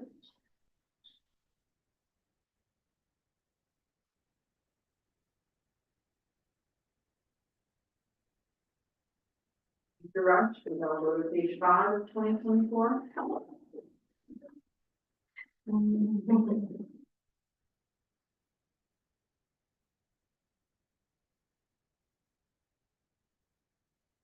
The only question I had earlier with Tracy on that is we spent $31,000 on contracted services. What page are you? Sorry, page 5 of 24 at the bottom. Just about purchase services, Um, 32,000 with full virgin culvert. Oh, sorry, no, sorry, I didn't look at that. Oh, 31,250, and you remember we looked at. Yeah, a lot of that was extra expenses. We did a whole bunch of guardrail repairs. Yeah. Last year that had built up over a few years, so it was just, maintenance expenses. Thank you. Can we just talk about that further? So if we budgeted 90,000, but we spent 31, did that come back to council or did we do things beyond, like we were repairing things? That went way beyond the budget? I'm just wondering, what is the point of budgeting 90,000 and then going about 31,000 in work? Was that stuff that had to be done, or was that? I would say it needed to be done, Okay. yes. And do you have a good idea of what's gonna happen this year? Like, that's a significant difference. So, Wasn't there an accident or something, like, didn't you have to repair some guardrails I remember for that. accidents? Where the, those faulty ones that were. yeah, the end treatments have become very expensive. The standard channel guardrail isn't so bad, but things keep hitting the ends. And that's a safety feature that's meant to absorb the crash of vehicles, and so it's an expensive part. We repaired some already this year from winter damage on them, but it wasn't to the same extent though as prior years, or as 2024. Is that part of why we added the 9,500 in engineering in that same area? Not the same reason. The 9,500 is our biannual bridge inspections. So every 2 years, we're required to do the bridge inspections. And then if you look further in 2027, it's more expensive. So we do a full review every 4 years, and then every second year we do a quicker review of them. But the guardrails and stuff is stuff that would show up in those inspections as needing to be repaired. If they haven't been done. Maybe for 26, we'll have higher costs if they're gonna be addressed in the engineering. Yeah, we're venturing into a capital, thing or maintenance, depending on what they need done, yes. Okay, page 6 of 24.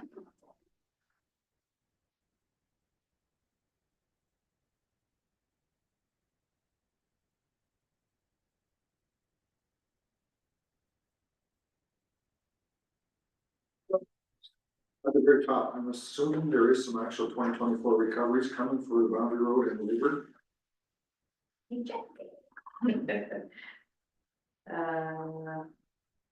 Oh, yeah, that's the Wayland one, I believe.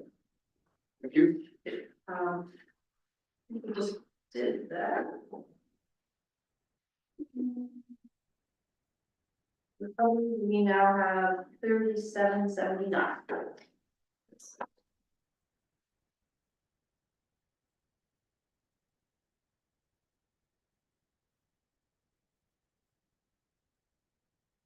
Done, 24.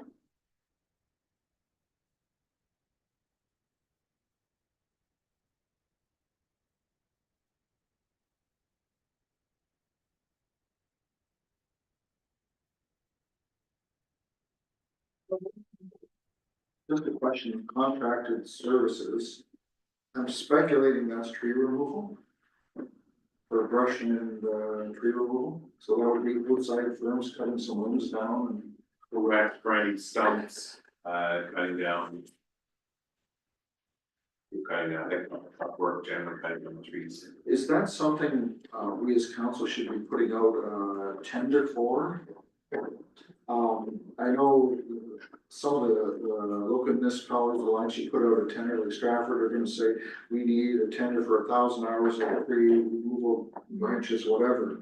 Is that something we can be doing? Because just as we've been paying bills over the last few years, we have different operators in Blanchard, some in this part of Downey, some over there. Is that something that we as council should be putting on? Yeah, it's up to council, I guess, because. Well, do you think there's some saving there? I guess that's. Yeah, I'm not sure, there's much savings, we get good pricing, and now we tend to work with the contractors, so, like. Generally, we bring our own staff in the chipper, so they just cut down, and then we bring our loader and trucks to do the cleanup. So we're working with them, they're supplying, you know, the stump grinder, but we clean up the rest, they supply the bucket truck and cement to cut down. We could get pricing or quotes from different suppliers and see, we kind of use two different ones generally, back and forth, and the prices are similar. What's it about? If we're going to do it for this one, we would have to probably do it for the excavation work that we do for any of this. And, you know, leveling of spoil and all that stuff too, I would think. If we're gonna do it for the trees, we probably have to do it for the municipal trains. Yeah, it's up to council, I guess, if they want to get different stuff. Those are two of our bigger dollar items, but we contract out a lot of different services as well, but two of our bigger expenditures here. Is there enough direction on where you want to put that and? So what are we deciding to do? Leave it as is, or? All right, we are at 8 in 2024. Ditching, salaries. Anything?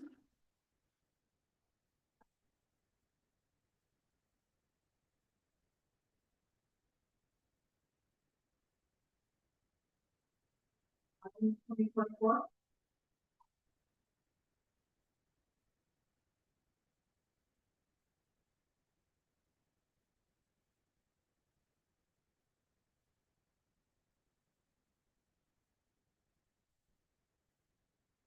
We do a lot more than we expected to. We just have balance rates and salaries, what we budgeted for the whole thing.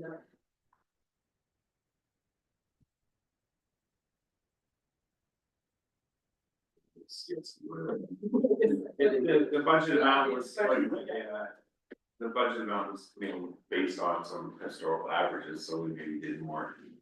There is $83 in revenue there now, so it is not quite. Did we find some metal? We do scrap rooms. Yeah. 2024. Municipal drains. That contracted services line in the municipal drains is what we talked about before, the regular assessment for those bigger drain projects that were showing up in the capital work. Plus a little bit for some other maintenance activities that, you know, beaver dam removal or stuff. Something to assess costs on some of those, just cleanups and maintenance things as well. Under contracted services for the actual 2024, speculating that's higher than 24,000. It is now, yes, it is.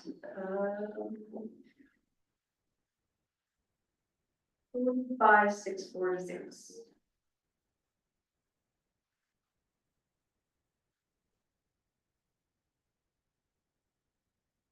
A 11 of 2024.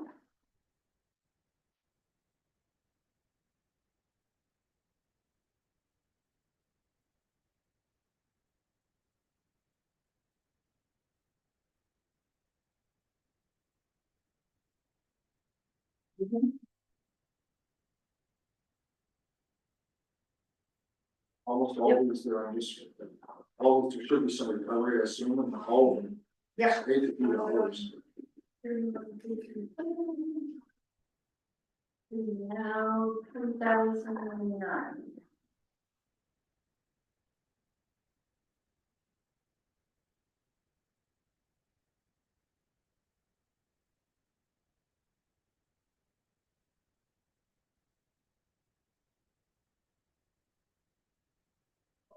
I was just gonna say, Page Next page. 12 of 2024, go ahead. question on hardtop maintenance here, contracted services, that's near the bottom. Fourth, fifth line up on the bottom, well, we had budgeted 34,000, we spent roughly 10,000, and now we're budgeting 30,000. Yeah, we need to do some crack sealing this year. Yeah, we didn't do any last year, but it's part of the plan to get some done. Yeah, page 13. We contract the same supplier, the county does some of their own crack sealing, but they hire it out as well, so we tap into what they get hired out.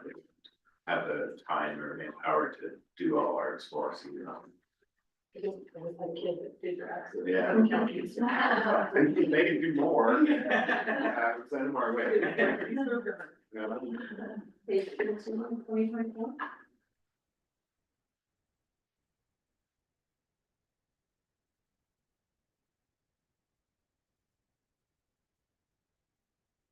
Now, page 14 of 2024. Energy control.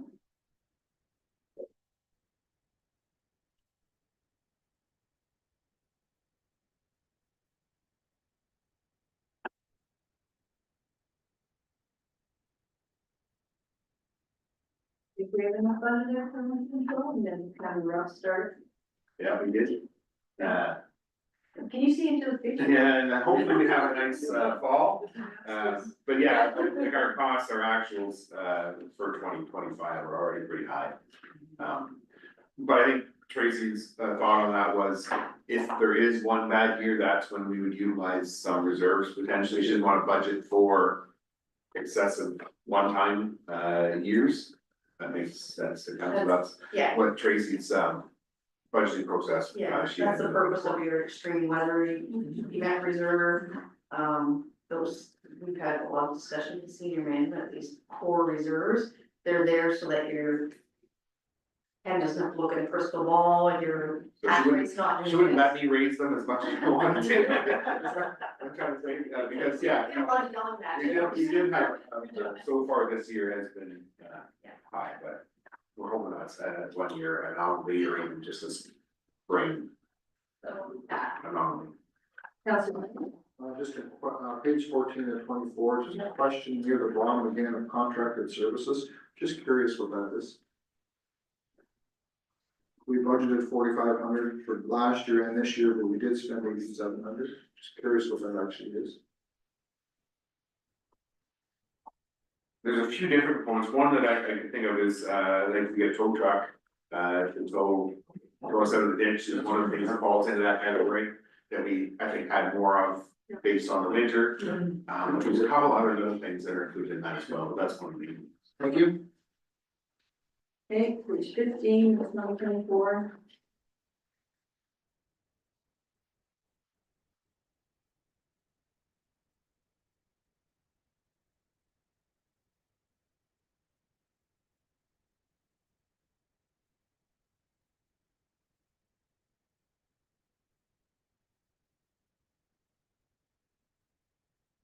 Page 16 of 2024.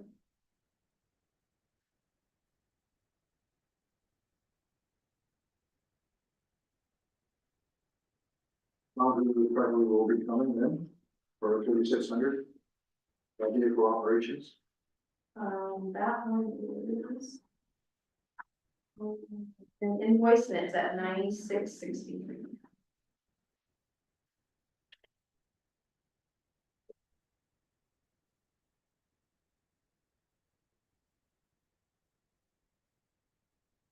Page 17 of 2024.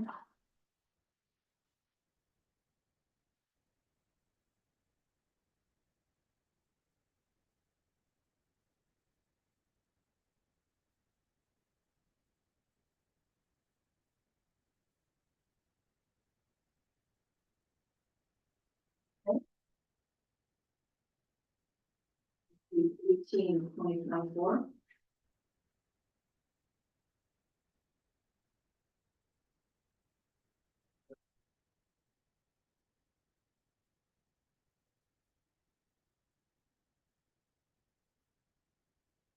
Just a general question on graders, I'm not sure this is the place where I extrapolate some numbers here, so we've got a 2005, 2008, 2011 graders. And the oldest one, we spent 8,800 on fuel, 13,000, and the newest grader, 21,000. And we've got more hours on the newest grader and the oldest grader, or the middle grader than we'll do on the old grader. I assume the old grader has been plow on it. For speculating. And that 2005 grader will be the one we're replacing in the next year, year after. I don't know, that is the next in line. Will we be putting plows on that then? I assume we will want to get a new grader. And a new grader would wanna have a plow Right. and wait on it, yes. And I look at the hours and I'm surprised the hours are that low for a 20-year-old grader, 67,000 hours. That's very small. So just a comment, I just don't know when to have that discussion. And probably this fall at another time, that's all. Dr. Gordon? I think the oldest grader has a new engine in it. Because we blew the engine on, it's kind of 60 grand on it. And it's only 2-wheel drive versus the other ones that are 4-wheel drive. Yeah, rear wheel drive versus all-wheel drive is 6. Yeah, but the oldest one has a new engine and it probably doesn't have many hours on that engine. Because it was maybe 3 years ago. Mm-hmm. Last count. Yeah. And that's the grader that we're going to propose. Yeah, I'm not sure, has it been deferred already? When it comes to like the prior years? I think it comes up on the 6th, I believe. It's just the information is here, so I had to ask the question. Further discussion, 2026. Okay, so anything on page 18 of 2024? Or page 19 of 2024?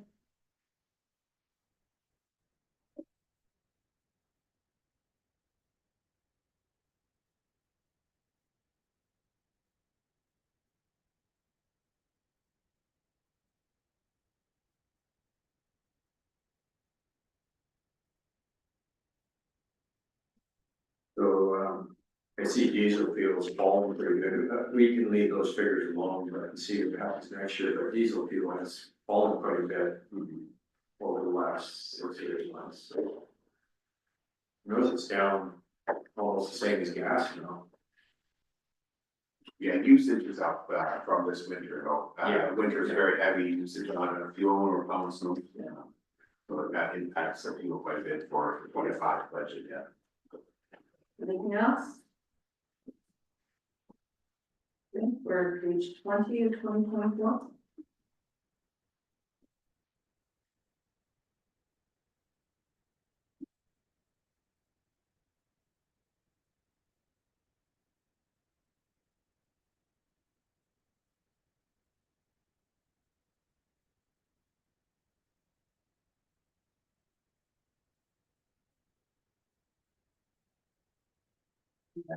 Page 21 of 2024. All dealing with our equipment.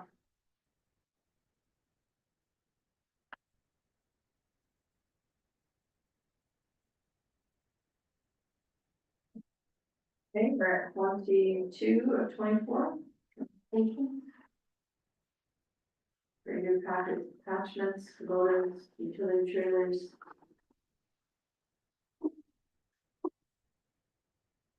And then we're at 23.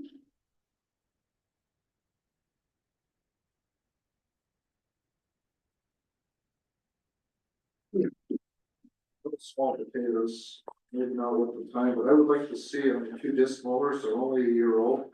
I would like the repairs to be around $500 on each, $2,000. They're still brand new machines. Between the two, you can get $1,000 off the budget.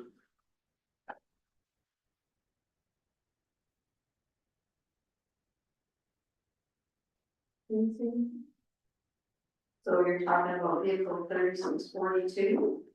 36 36, 56. Oh, sorry, I Yeah, was. 36, 57, 22, sorry. 23, sorry. So. And do you have any comments on, Just that we may have to increase it in future years as they get older, I guess would be a caution there that, so we want $2,500 from 56?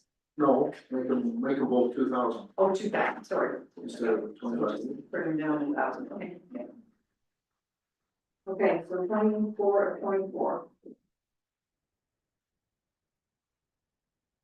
Good. Going on to environmental services, page 1 of 4.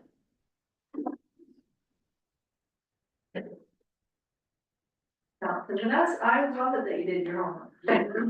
Just, second or third line down, just a question on the 2024 actuals on garbage bin user fees.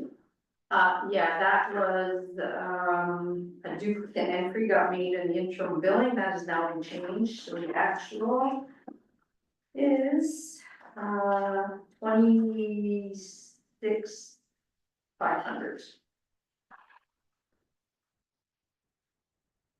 I'm sorry, where is that? I'm talking about the garbage bin user fees? Is that what you were questioning? Yes. Yeah, So the actual is how much? 260,500. Oh, okay, that's, Yeah. thank you. And then recycling, a little further down, recycling collection and disposal. We were 78,000 budget, we're right on actual, now we've dropped that 25,000. Yes, it's based on actual, units, with the new, That's new legislation. new supplier.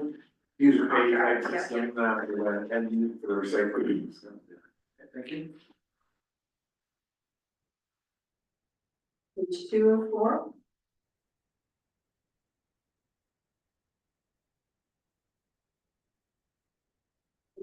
Land rental revenue, we received the second payment in 24. For which? Land rental revenue, Oh, yes, yes, that one is now at. 6734. Page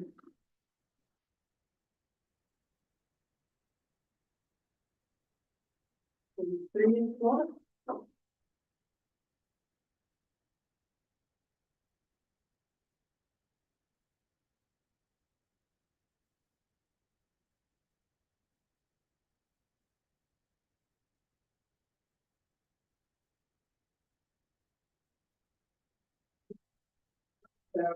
Be for the site monitoring, would we? We have. There's quite a bit of history that useful, especially when you're like has zones and that type of stuff. We, I was saying that we use our inside of that, right? The information is that's not ours. And we not go through an RFP because the price continues to go up on stuff. Yeah. I don't think they do anything more each year. Yeah, we have the biggest slides of the main reports, the information. I don't know, I think 21,000 is good in RFP.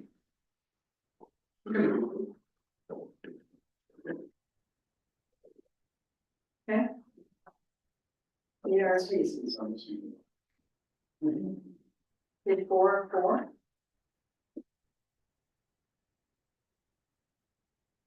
Jessica? So if the sale goes through, does that mean that the monitoring goes down? That we don't have to monitor as much for 25? I can, potentially in the future, Okay, definitely not for 2025. But moving forward, we gotta provide information to the ministry and get comments back and get their, approval to reduce the monitoring. I don't know how soon things, that kind of stuff has to reach. Yeah, so this is, in truth, it's gonna be wild card, right? So the monitoring could find things we're not expecting, you know, like the cat zone expanded. They could drill more monitoring wells and find that it's spread further. I don't want to get into too much because there's a conflict declared, but I'm not gonna bank on too much. Nothing else on 404, we're going on 4 for health services, mobility bus.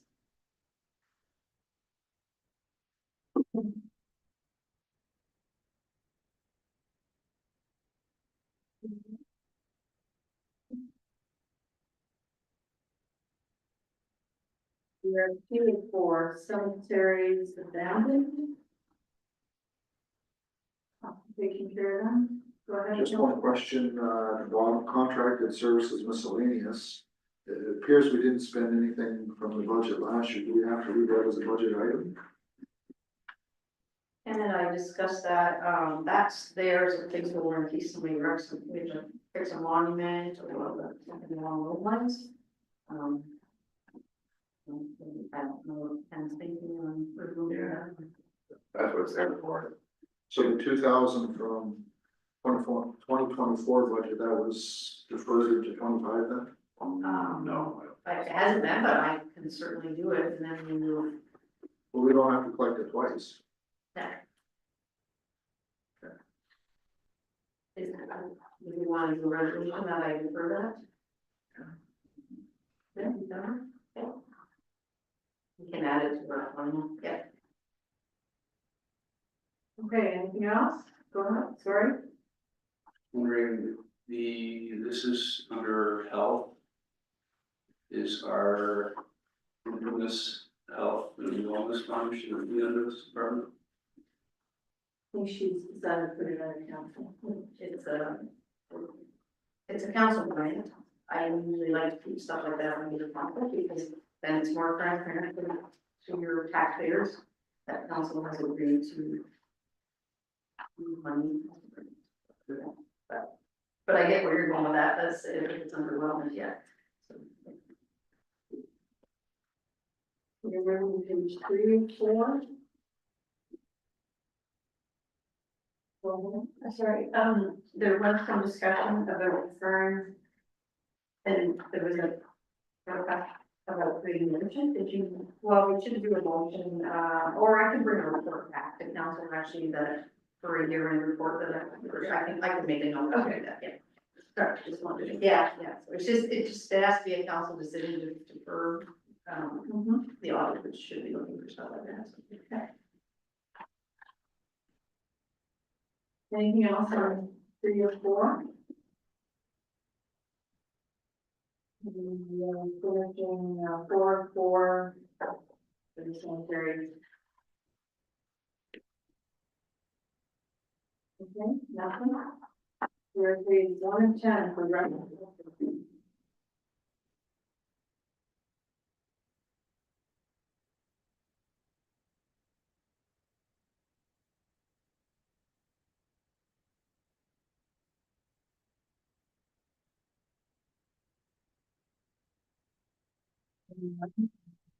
Few,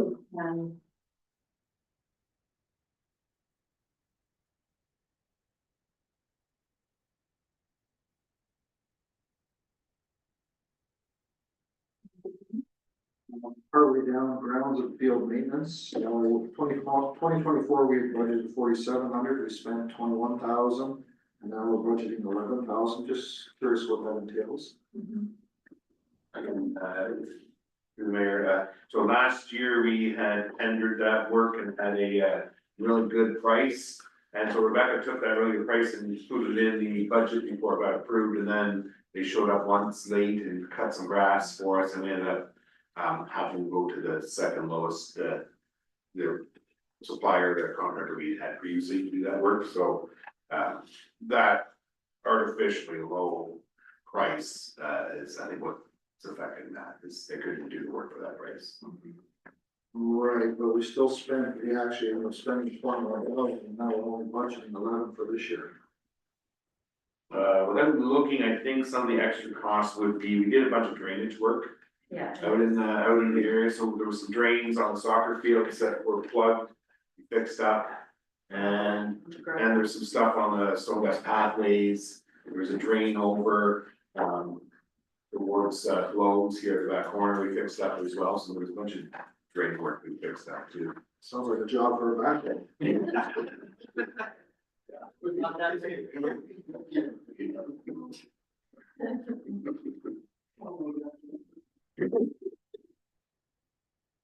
Anything else here? Councilor Martin, do you have a question? 3 of 10.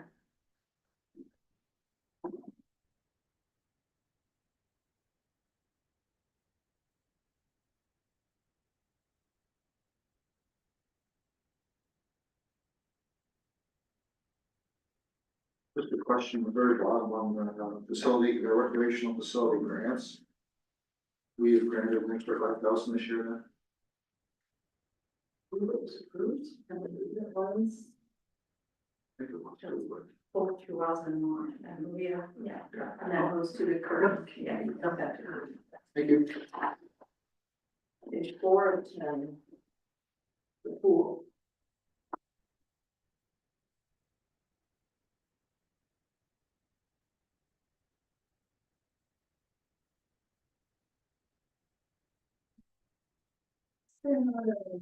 Didn't we ask for money from businesses and that to, you know, like. Pay for some sponsorships? yes, well, yeah, that's up there, guesstimated 5,500. Oh, okay, there, yeah, okay. Got 5,500 last year. Have we already started to ask for that? I have.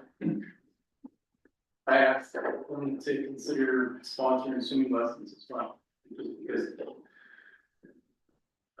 You know, optimistic for friendly youth, there's lots of young people who should know how to swim, we don't.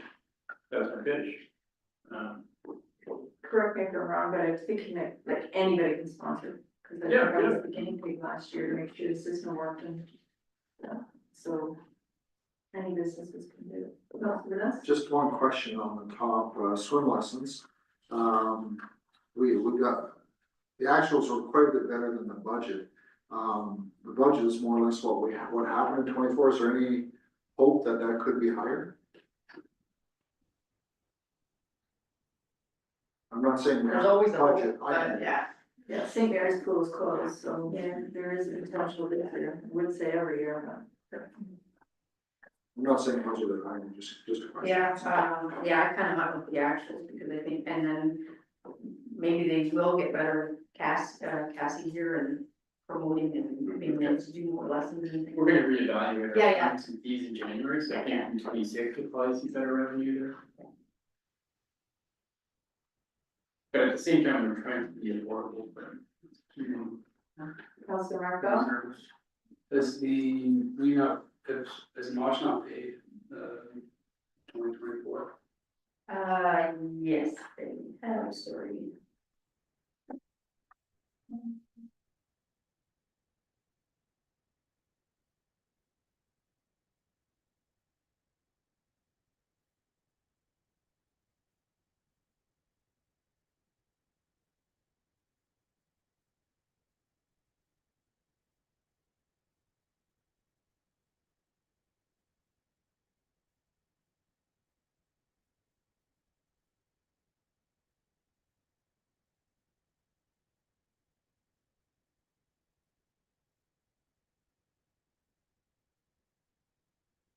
$5,000 on that so far.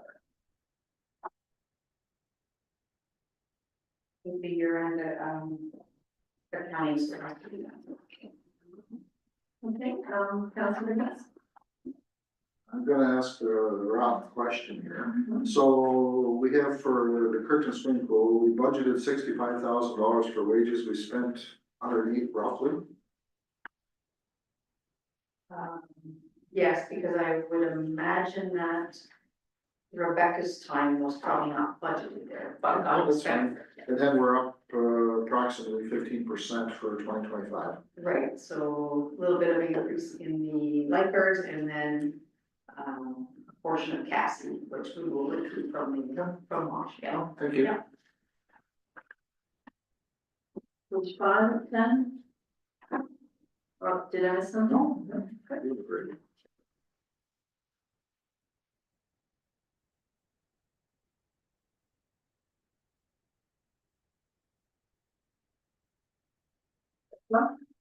So 24, total again, funding was 4323, are we sure? 14,448. Yeah. That was Ken, okay. Okay, good job, Ken. That was a grant we got, I wasn't gonna need that. Yeah, Yeah. Okay, thank you. Page 6 is, rec and culture.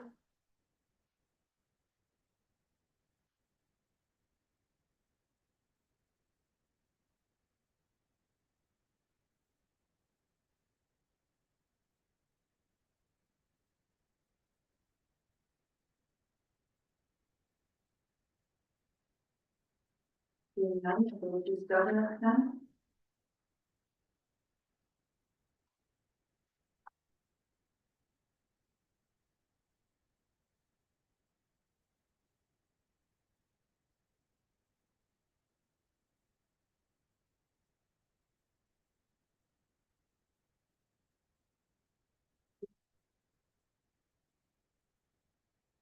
Wait, no, sorry, I figured it out. Councilor Marco? The, under public and corporate relations, what does that entail? yeah, they sponsor soccer games and they sponsor, yeah. And they also buy, like, companies can put money towards, so for the younger kids, they'll buy their, the whole team's t-shirts, and then their names will get put on the shirts, and then those kids get to keep the shirts. So we still get that, those for us? Yes. Anything else? You're at page 8 of 10.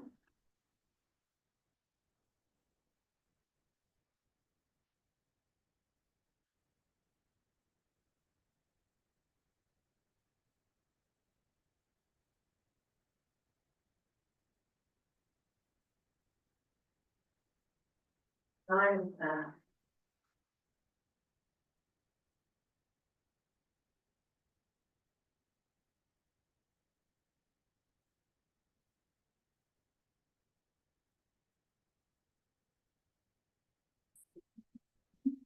Still back on page of 10. The top line, 10,000 in wages, are we putting 10,000 of Cassie's wages towards the Downey Rec program? Yeah.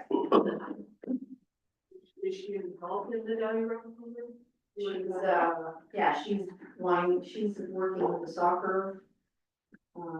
She's, that's where, and then the program, and she's doing the program over there now, so we put So a little bit of the exercise program, Yeah. within Downey Rec. Yeah, it is in for the budget, because I didn't, but I was talking with Cassie, and we're gonna set up another department, which will be separate from, it would be nice to keep the athletic department separate from that, so, but for budgeting purposes, to split her so that she wouldn't, and all that, we put it here, and we will work on it, and changing the departments that we.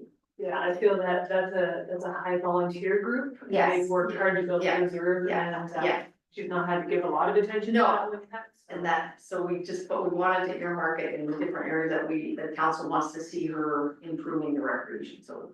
For now, it's there, and then her and I will work with the athletic department.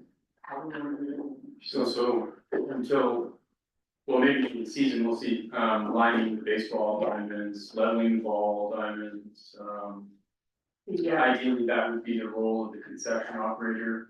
We yeah, haven't started yet, and once they get started, I think you can train them to do that. Some people are capable of it, some people aren't, so, we interviewed some of those people, we're hopeful that should be able to do. Any other discussion? No, we are at page 9 of 10. Councilor Net? Just a question, probably down, we start talking about the Seaward Athletic Association. We have a grant here for 2,500, which I know, but I totally forgot about the second one. That's the museum, isn't it? That, I think that's, what is that, the museum? And I just kept the budget the same. Okay, but it's under Sealand, so that's Stratford Perth Museum then?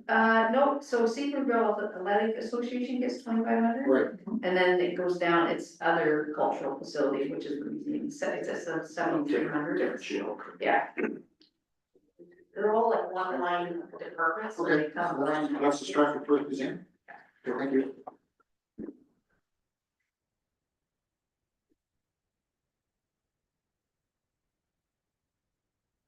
Okay. We are going to page 10 or 10, agriculture.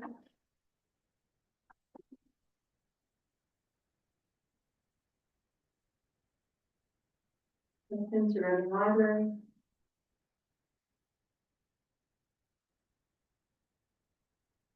Yep.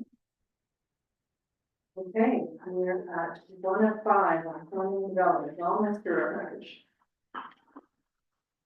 Planning and development.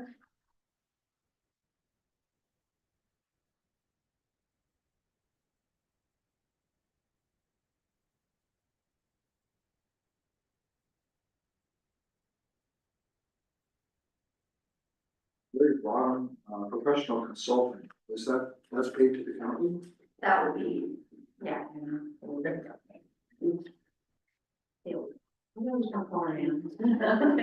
They do have a hand in it. Oh, okay. Any other questions?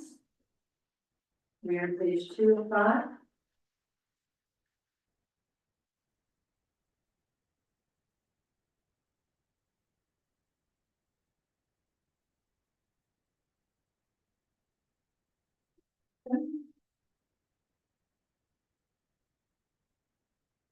Three of 5.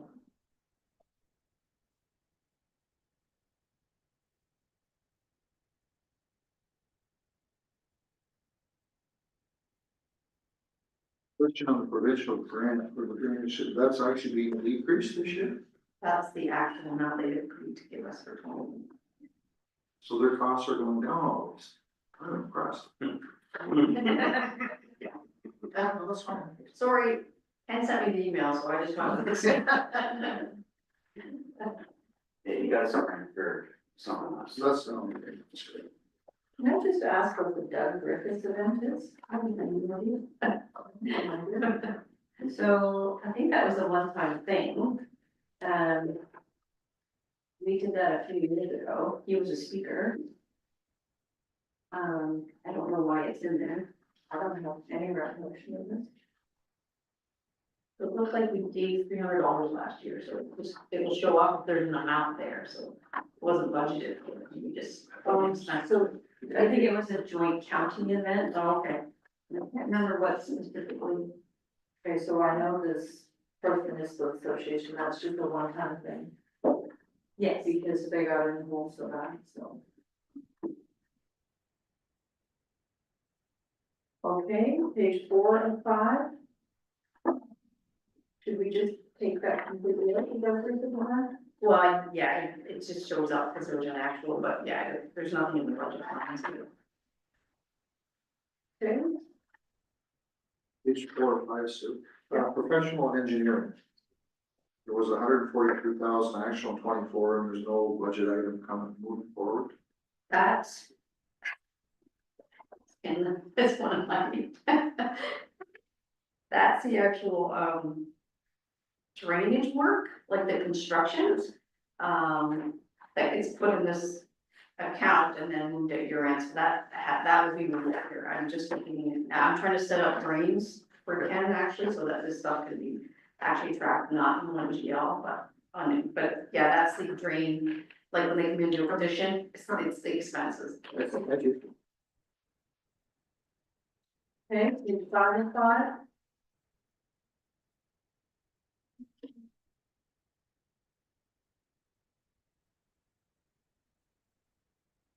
On the last page of that document. We That's the budget, $18,300. Do you want to go back and discuss it? You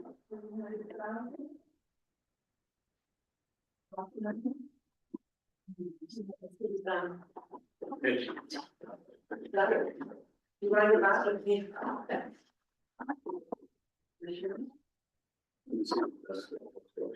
Okay.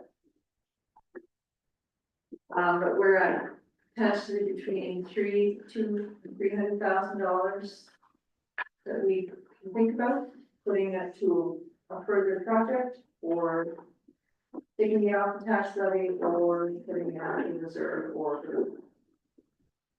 Go ahead. I don't wanna see the tax levy double digit, by any means. I'd be happy somewhere around 8. So whatever we have to do to bring it down a little bit, bring it down, because Perth County's over on it. We could wait till Tracy's here. She's a really good handle on why it's here right now at the time. And I would like her to speak about it. If it is a. One other thing is I'd like to talk about the gravel reserve a little bit.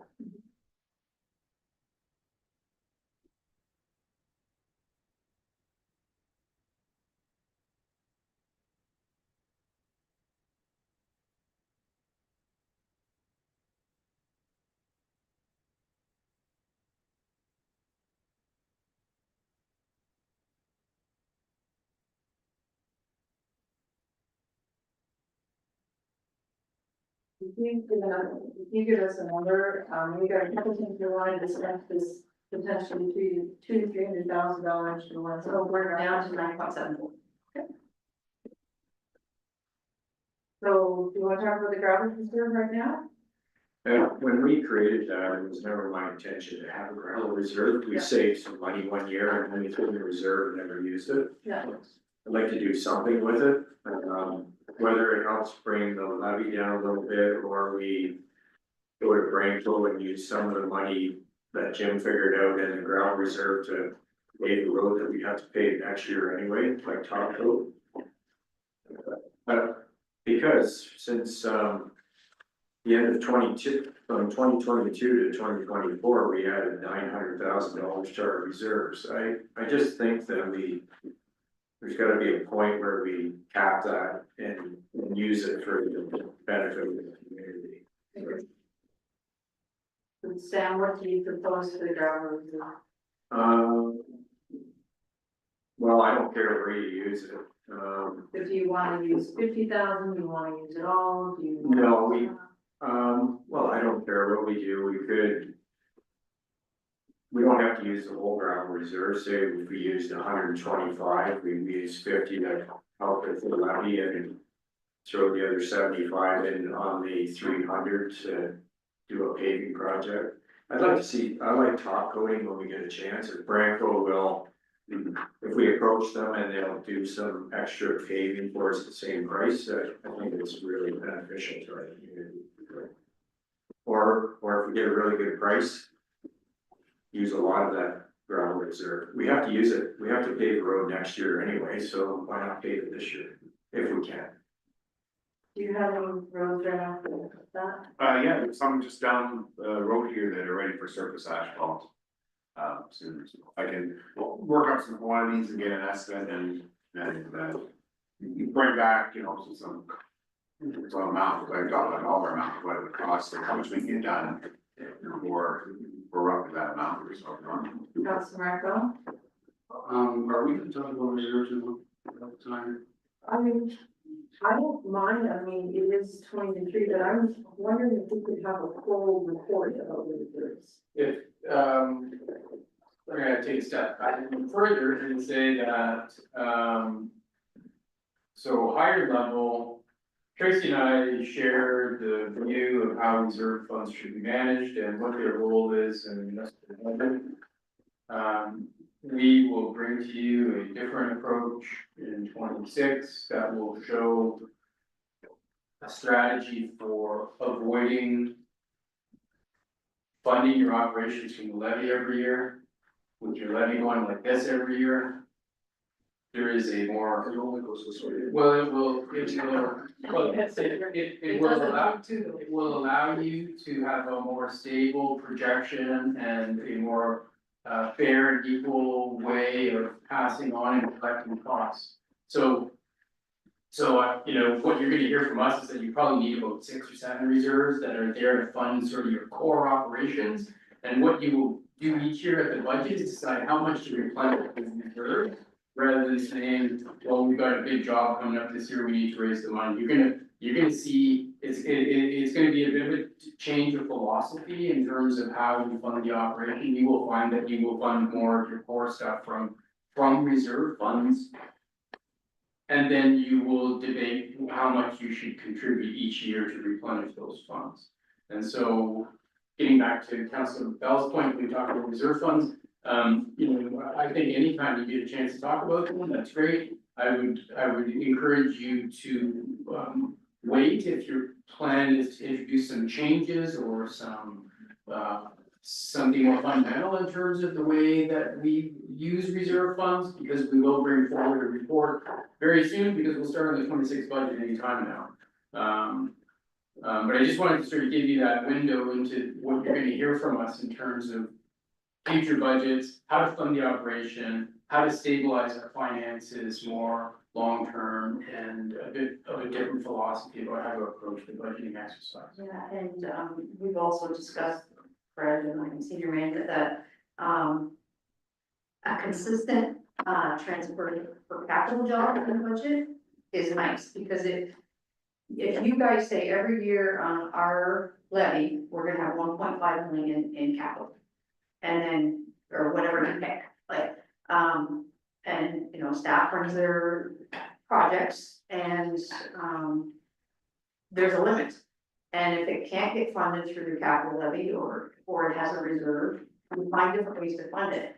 But, you're not also affecting your tax rate, because one year Ken might need 2.5 million done and you have to raise that. So, and then we can also do and finalize the capital budget in September or October, because we're not waiting to see the impact on the levy, because you already know what the impact on the levy is going to be. And then Ken can get his capital done much sooner and get better bids hopefully, or get structural construction started, because it's a pre-approved budget.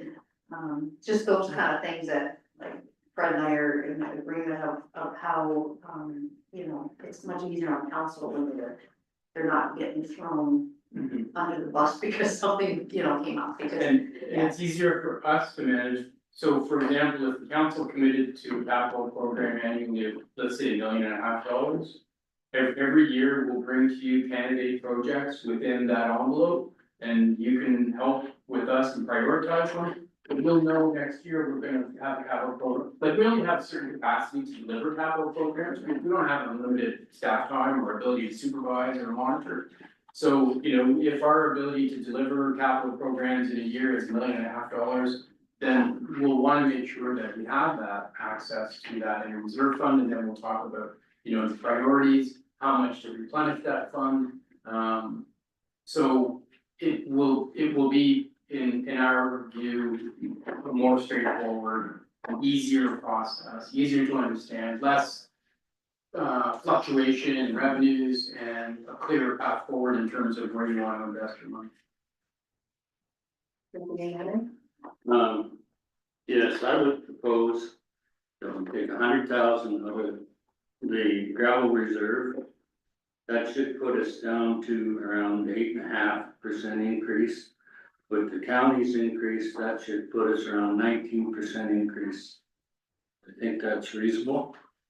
And then we can do with the extra money that can save on the asphalt. We can decide at a later date what we do with that, whether we spend it or if we put it in reserves. That's what I would propose. And then we're under the 20% increase for our rate. And I think that's a good idea, since it's a good starting point for how we want to go forward and what we have in the tax levy for capital. It won't, you know, if you do the 1.5, it won't, if we're already at 1.3, it won't be a, you know, a hair raising event, but, you know what I mean? So, did you sound like? Yes. Okay, can I get a seconder, just to get it on the phone?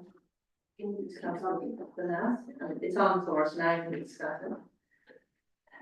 Councilor Carter. So I think, Tracy said 1% is 42,000. So that'll knock it down to about under 8, I think, 100,000. 100 grand? Yeah. 40. Little. So the proposal on the floor is 100,000 Yeah. from the gravel reserve to bring down the tax. Yeah, I estimated it around 7.5. One other thing, would it be appropriate for Ken to reach out to Branco and see if there's a possibility before we get too excited about, trying to talk code? I think there's. Yeah, I think that's good. Okay. We still have the money there. We decide whether we're gonna spend it on asphalt or not, or whether we're gonna put it in reserves. And that's totally separate. Yeah, this is just about the gravel line. Yeah, I'm just saying, if Branco doesn't want to do it, then we don't have to even think about it, it just goes to reserve the next year. I'm good with that, bringing the levy down to 7.5, 7.8, whatever that works out with that $100,000.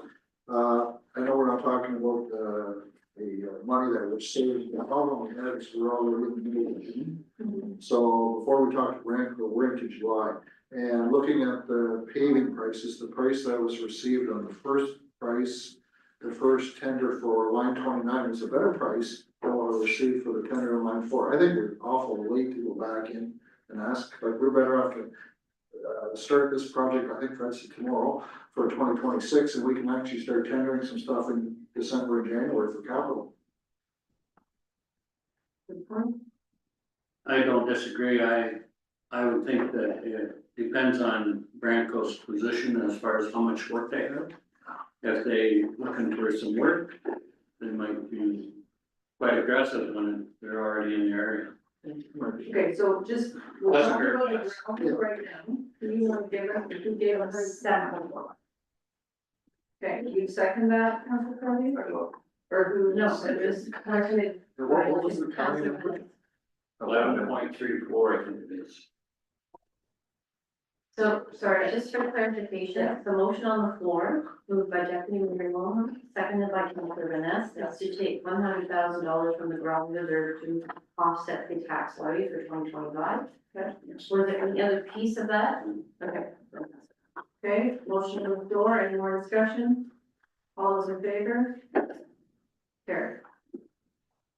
Now, we're going to, if I'm understanding, A, we're gonna have staff from back and report about the reserves, Yeah, that's on our work plan. okay? And B, we're going to take the potential savings that we found, this year in 200,000 and 300,000. And we're gonna ask Ken to get a feel from Branco, if they do wanna do some paving at a good price, but if they don't, we will move it potentially into reserve to handle for next year. Councilor Martin? So my concern with that is the way we're phrasing that we found a savings, but from my perspective, what we're doing is putting 200 or 300,000 on the levy for another paving job. Right, is that not it? We found it, but it didn't, like, it was an estimate already, so it's not like it was an approved budget and that line has been there and now we have this money. Like, we're approving almost 300,000 more than we actually need. And to Councilor Vanessa's point, we're seeing the prices go up. So I just don't love the phrasing of we're gonna spend this found money because we're actually adding it to the levy. Am I wrong? It's in your 1.3 tax revenue. Yeah, but it's calculated in our current 8% or whatever it is. Yes, it's in the 7.4. Yeah. Yeah, so if I might, if there is an appetite to explore additional hard surface, you know, that is something that's a reasonable project to fund from a reserve fund, because you're investing in infrastructure. So if that's what you wanna do, you know, a capital investment, in my opinion, and I think Tracy's with me, is if you wanna use the reserve fund to invest in a capital asset, that's a perfectly respectable thing to do. It's just not good to use it to fund your operation. So if you want to expand your funding in terms of a capital program, you may not need to use this bound money. If you want to expand the capital program, use some of the money that you have in your reserve and invest it in the roads rather than raising more. That was sort of my point, and I felt like we weren't given time to discuss that, when we had to vote on that, which is why I supported that, because in the end, it's all taxpayer money that we're moving around. Councilor Grogan? But it's already in levy, it's in the 7.45%, so whether you just put it over in reserves and take it back out, it doesn't make any difference. So my point is, you're not gonna get anything paid for $200,000. You need the leftover from line 29. And you need the rest of the gravel reserve we're not gonna pave anything for less than $500,000. So you're not gonna get nothing paid for $200,000. I mean, So let's, in the 24 budget here, we've got capital breakdowns. I realize this is a year old. We had line 9 at 150. We had line 122, 250, and line 15, 240. So I'm assuming these are just a 2 kilometer stretch. So we can, I realize prices are higher than that, but we could just do one stretch. yeah, Right? but you wanna keep the gravel reserve? We have 150 left over, and are we keeping it for? I think to Councilor Martin's point, though, she's saying, do we have to, so we have this $300,000 we think we found. Do we have to charge the residents to keep that? Or do we say, no, your taxes are going down? I'm paraphrasing here, maybe I'm totally incorrect, but we could say we're gonna take that $300,000 and drop our levy by 8%, so all of a sudden, there's no levy increase this year at all. Yeah, I think that's a very dangerous move. I think that, we leave it, see how, Ken makes out with Franco. And that'll be a topic for another discussion, but I think that, I'm quite comfortable with that increase. You can juggle around how you've got it, but I'm quite comfortable with that. And one other thing we talked about was perhaps we can get a report on investments. One more comment, I agree 100% with Bob, if you get the budget way too tight. And at the end of the year, you have nothing left over if you're in a deficit, it's better to have a bit left over to play with for. Whether we use it this year or next year, but you don't want the budget so tight that. It's a little. Any more discussion? Okay. We're gonna move on to item 9, correspondence. Tracy, are you happy? Oh, yeah, oh, yeah.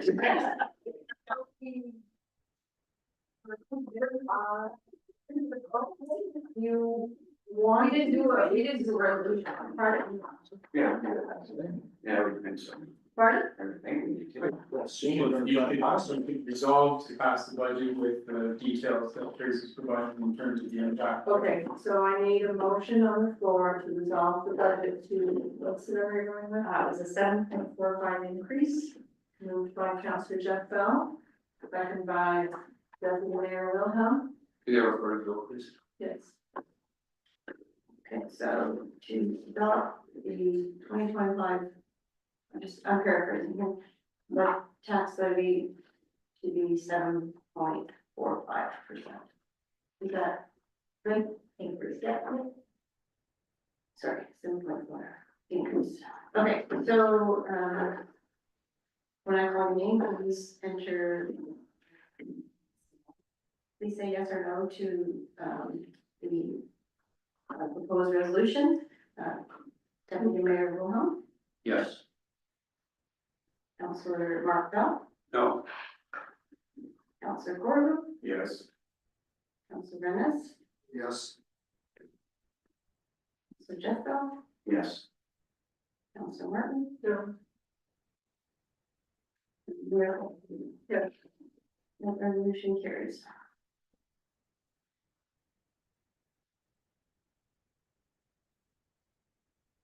All right, what do we have now?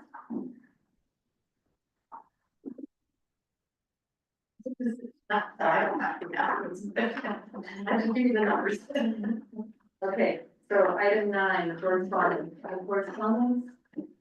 No, item 10, council reports.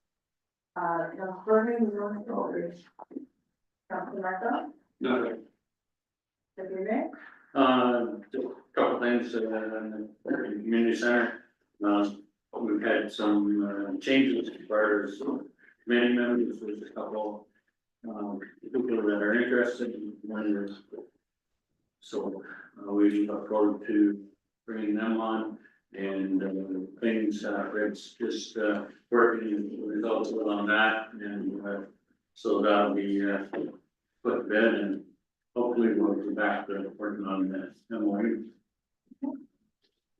Councilor Vaness? Most of the calls have been about the Stephenville subdivision. There seemed to be more support coming from individuals in that community. Certainly more than there has been in the past. Councilor Jeff? Two things, one, Optimus, bike rodeo is this Saturday at the PRC, starts at 9. We'll have, we've got distracted police there, they're gonna have a radar gun, if not,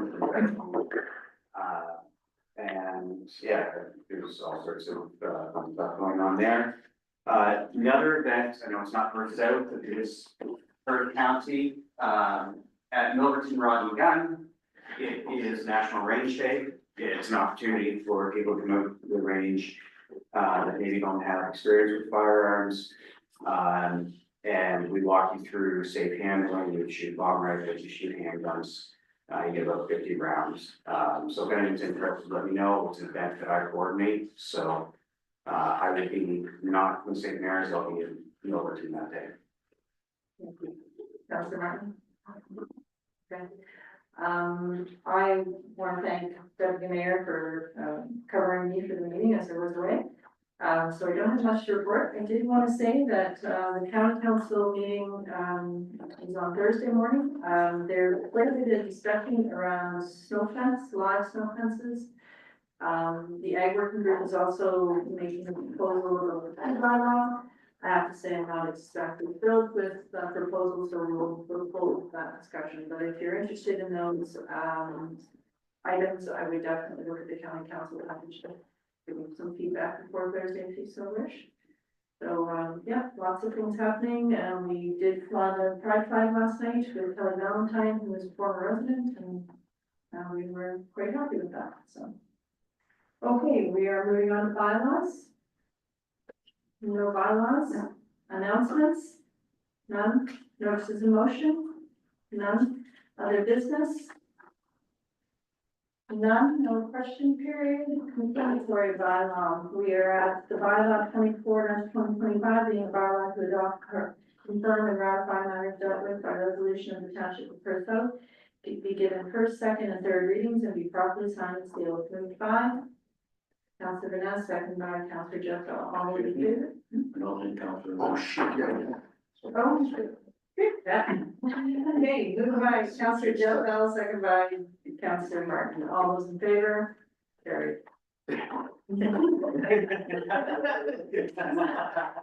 Adjournment, this meeting was adjourned at 2:57 p.m. Thank you, everybody. I know it's a long meeting, but I think it was a very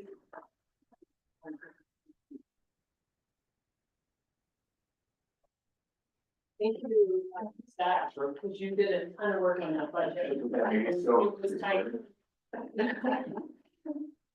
Yeah.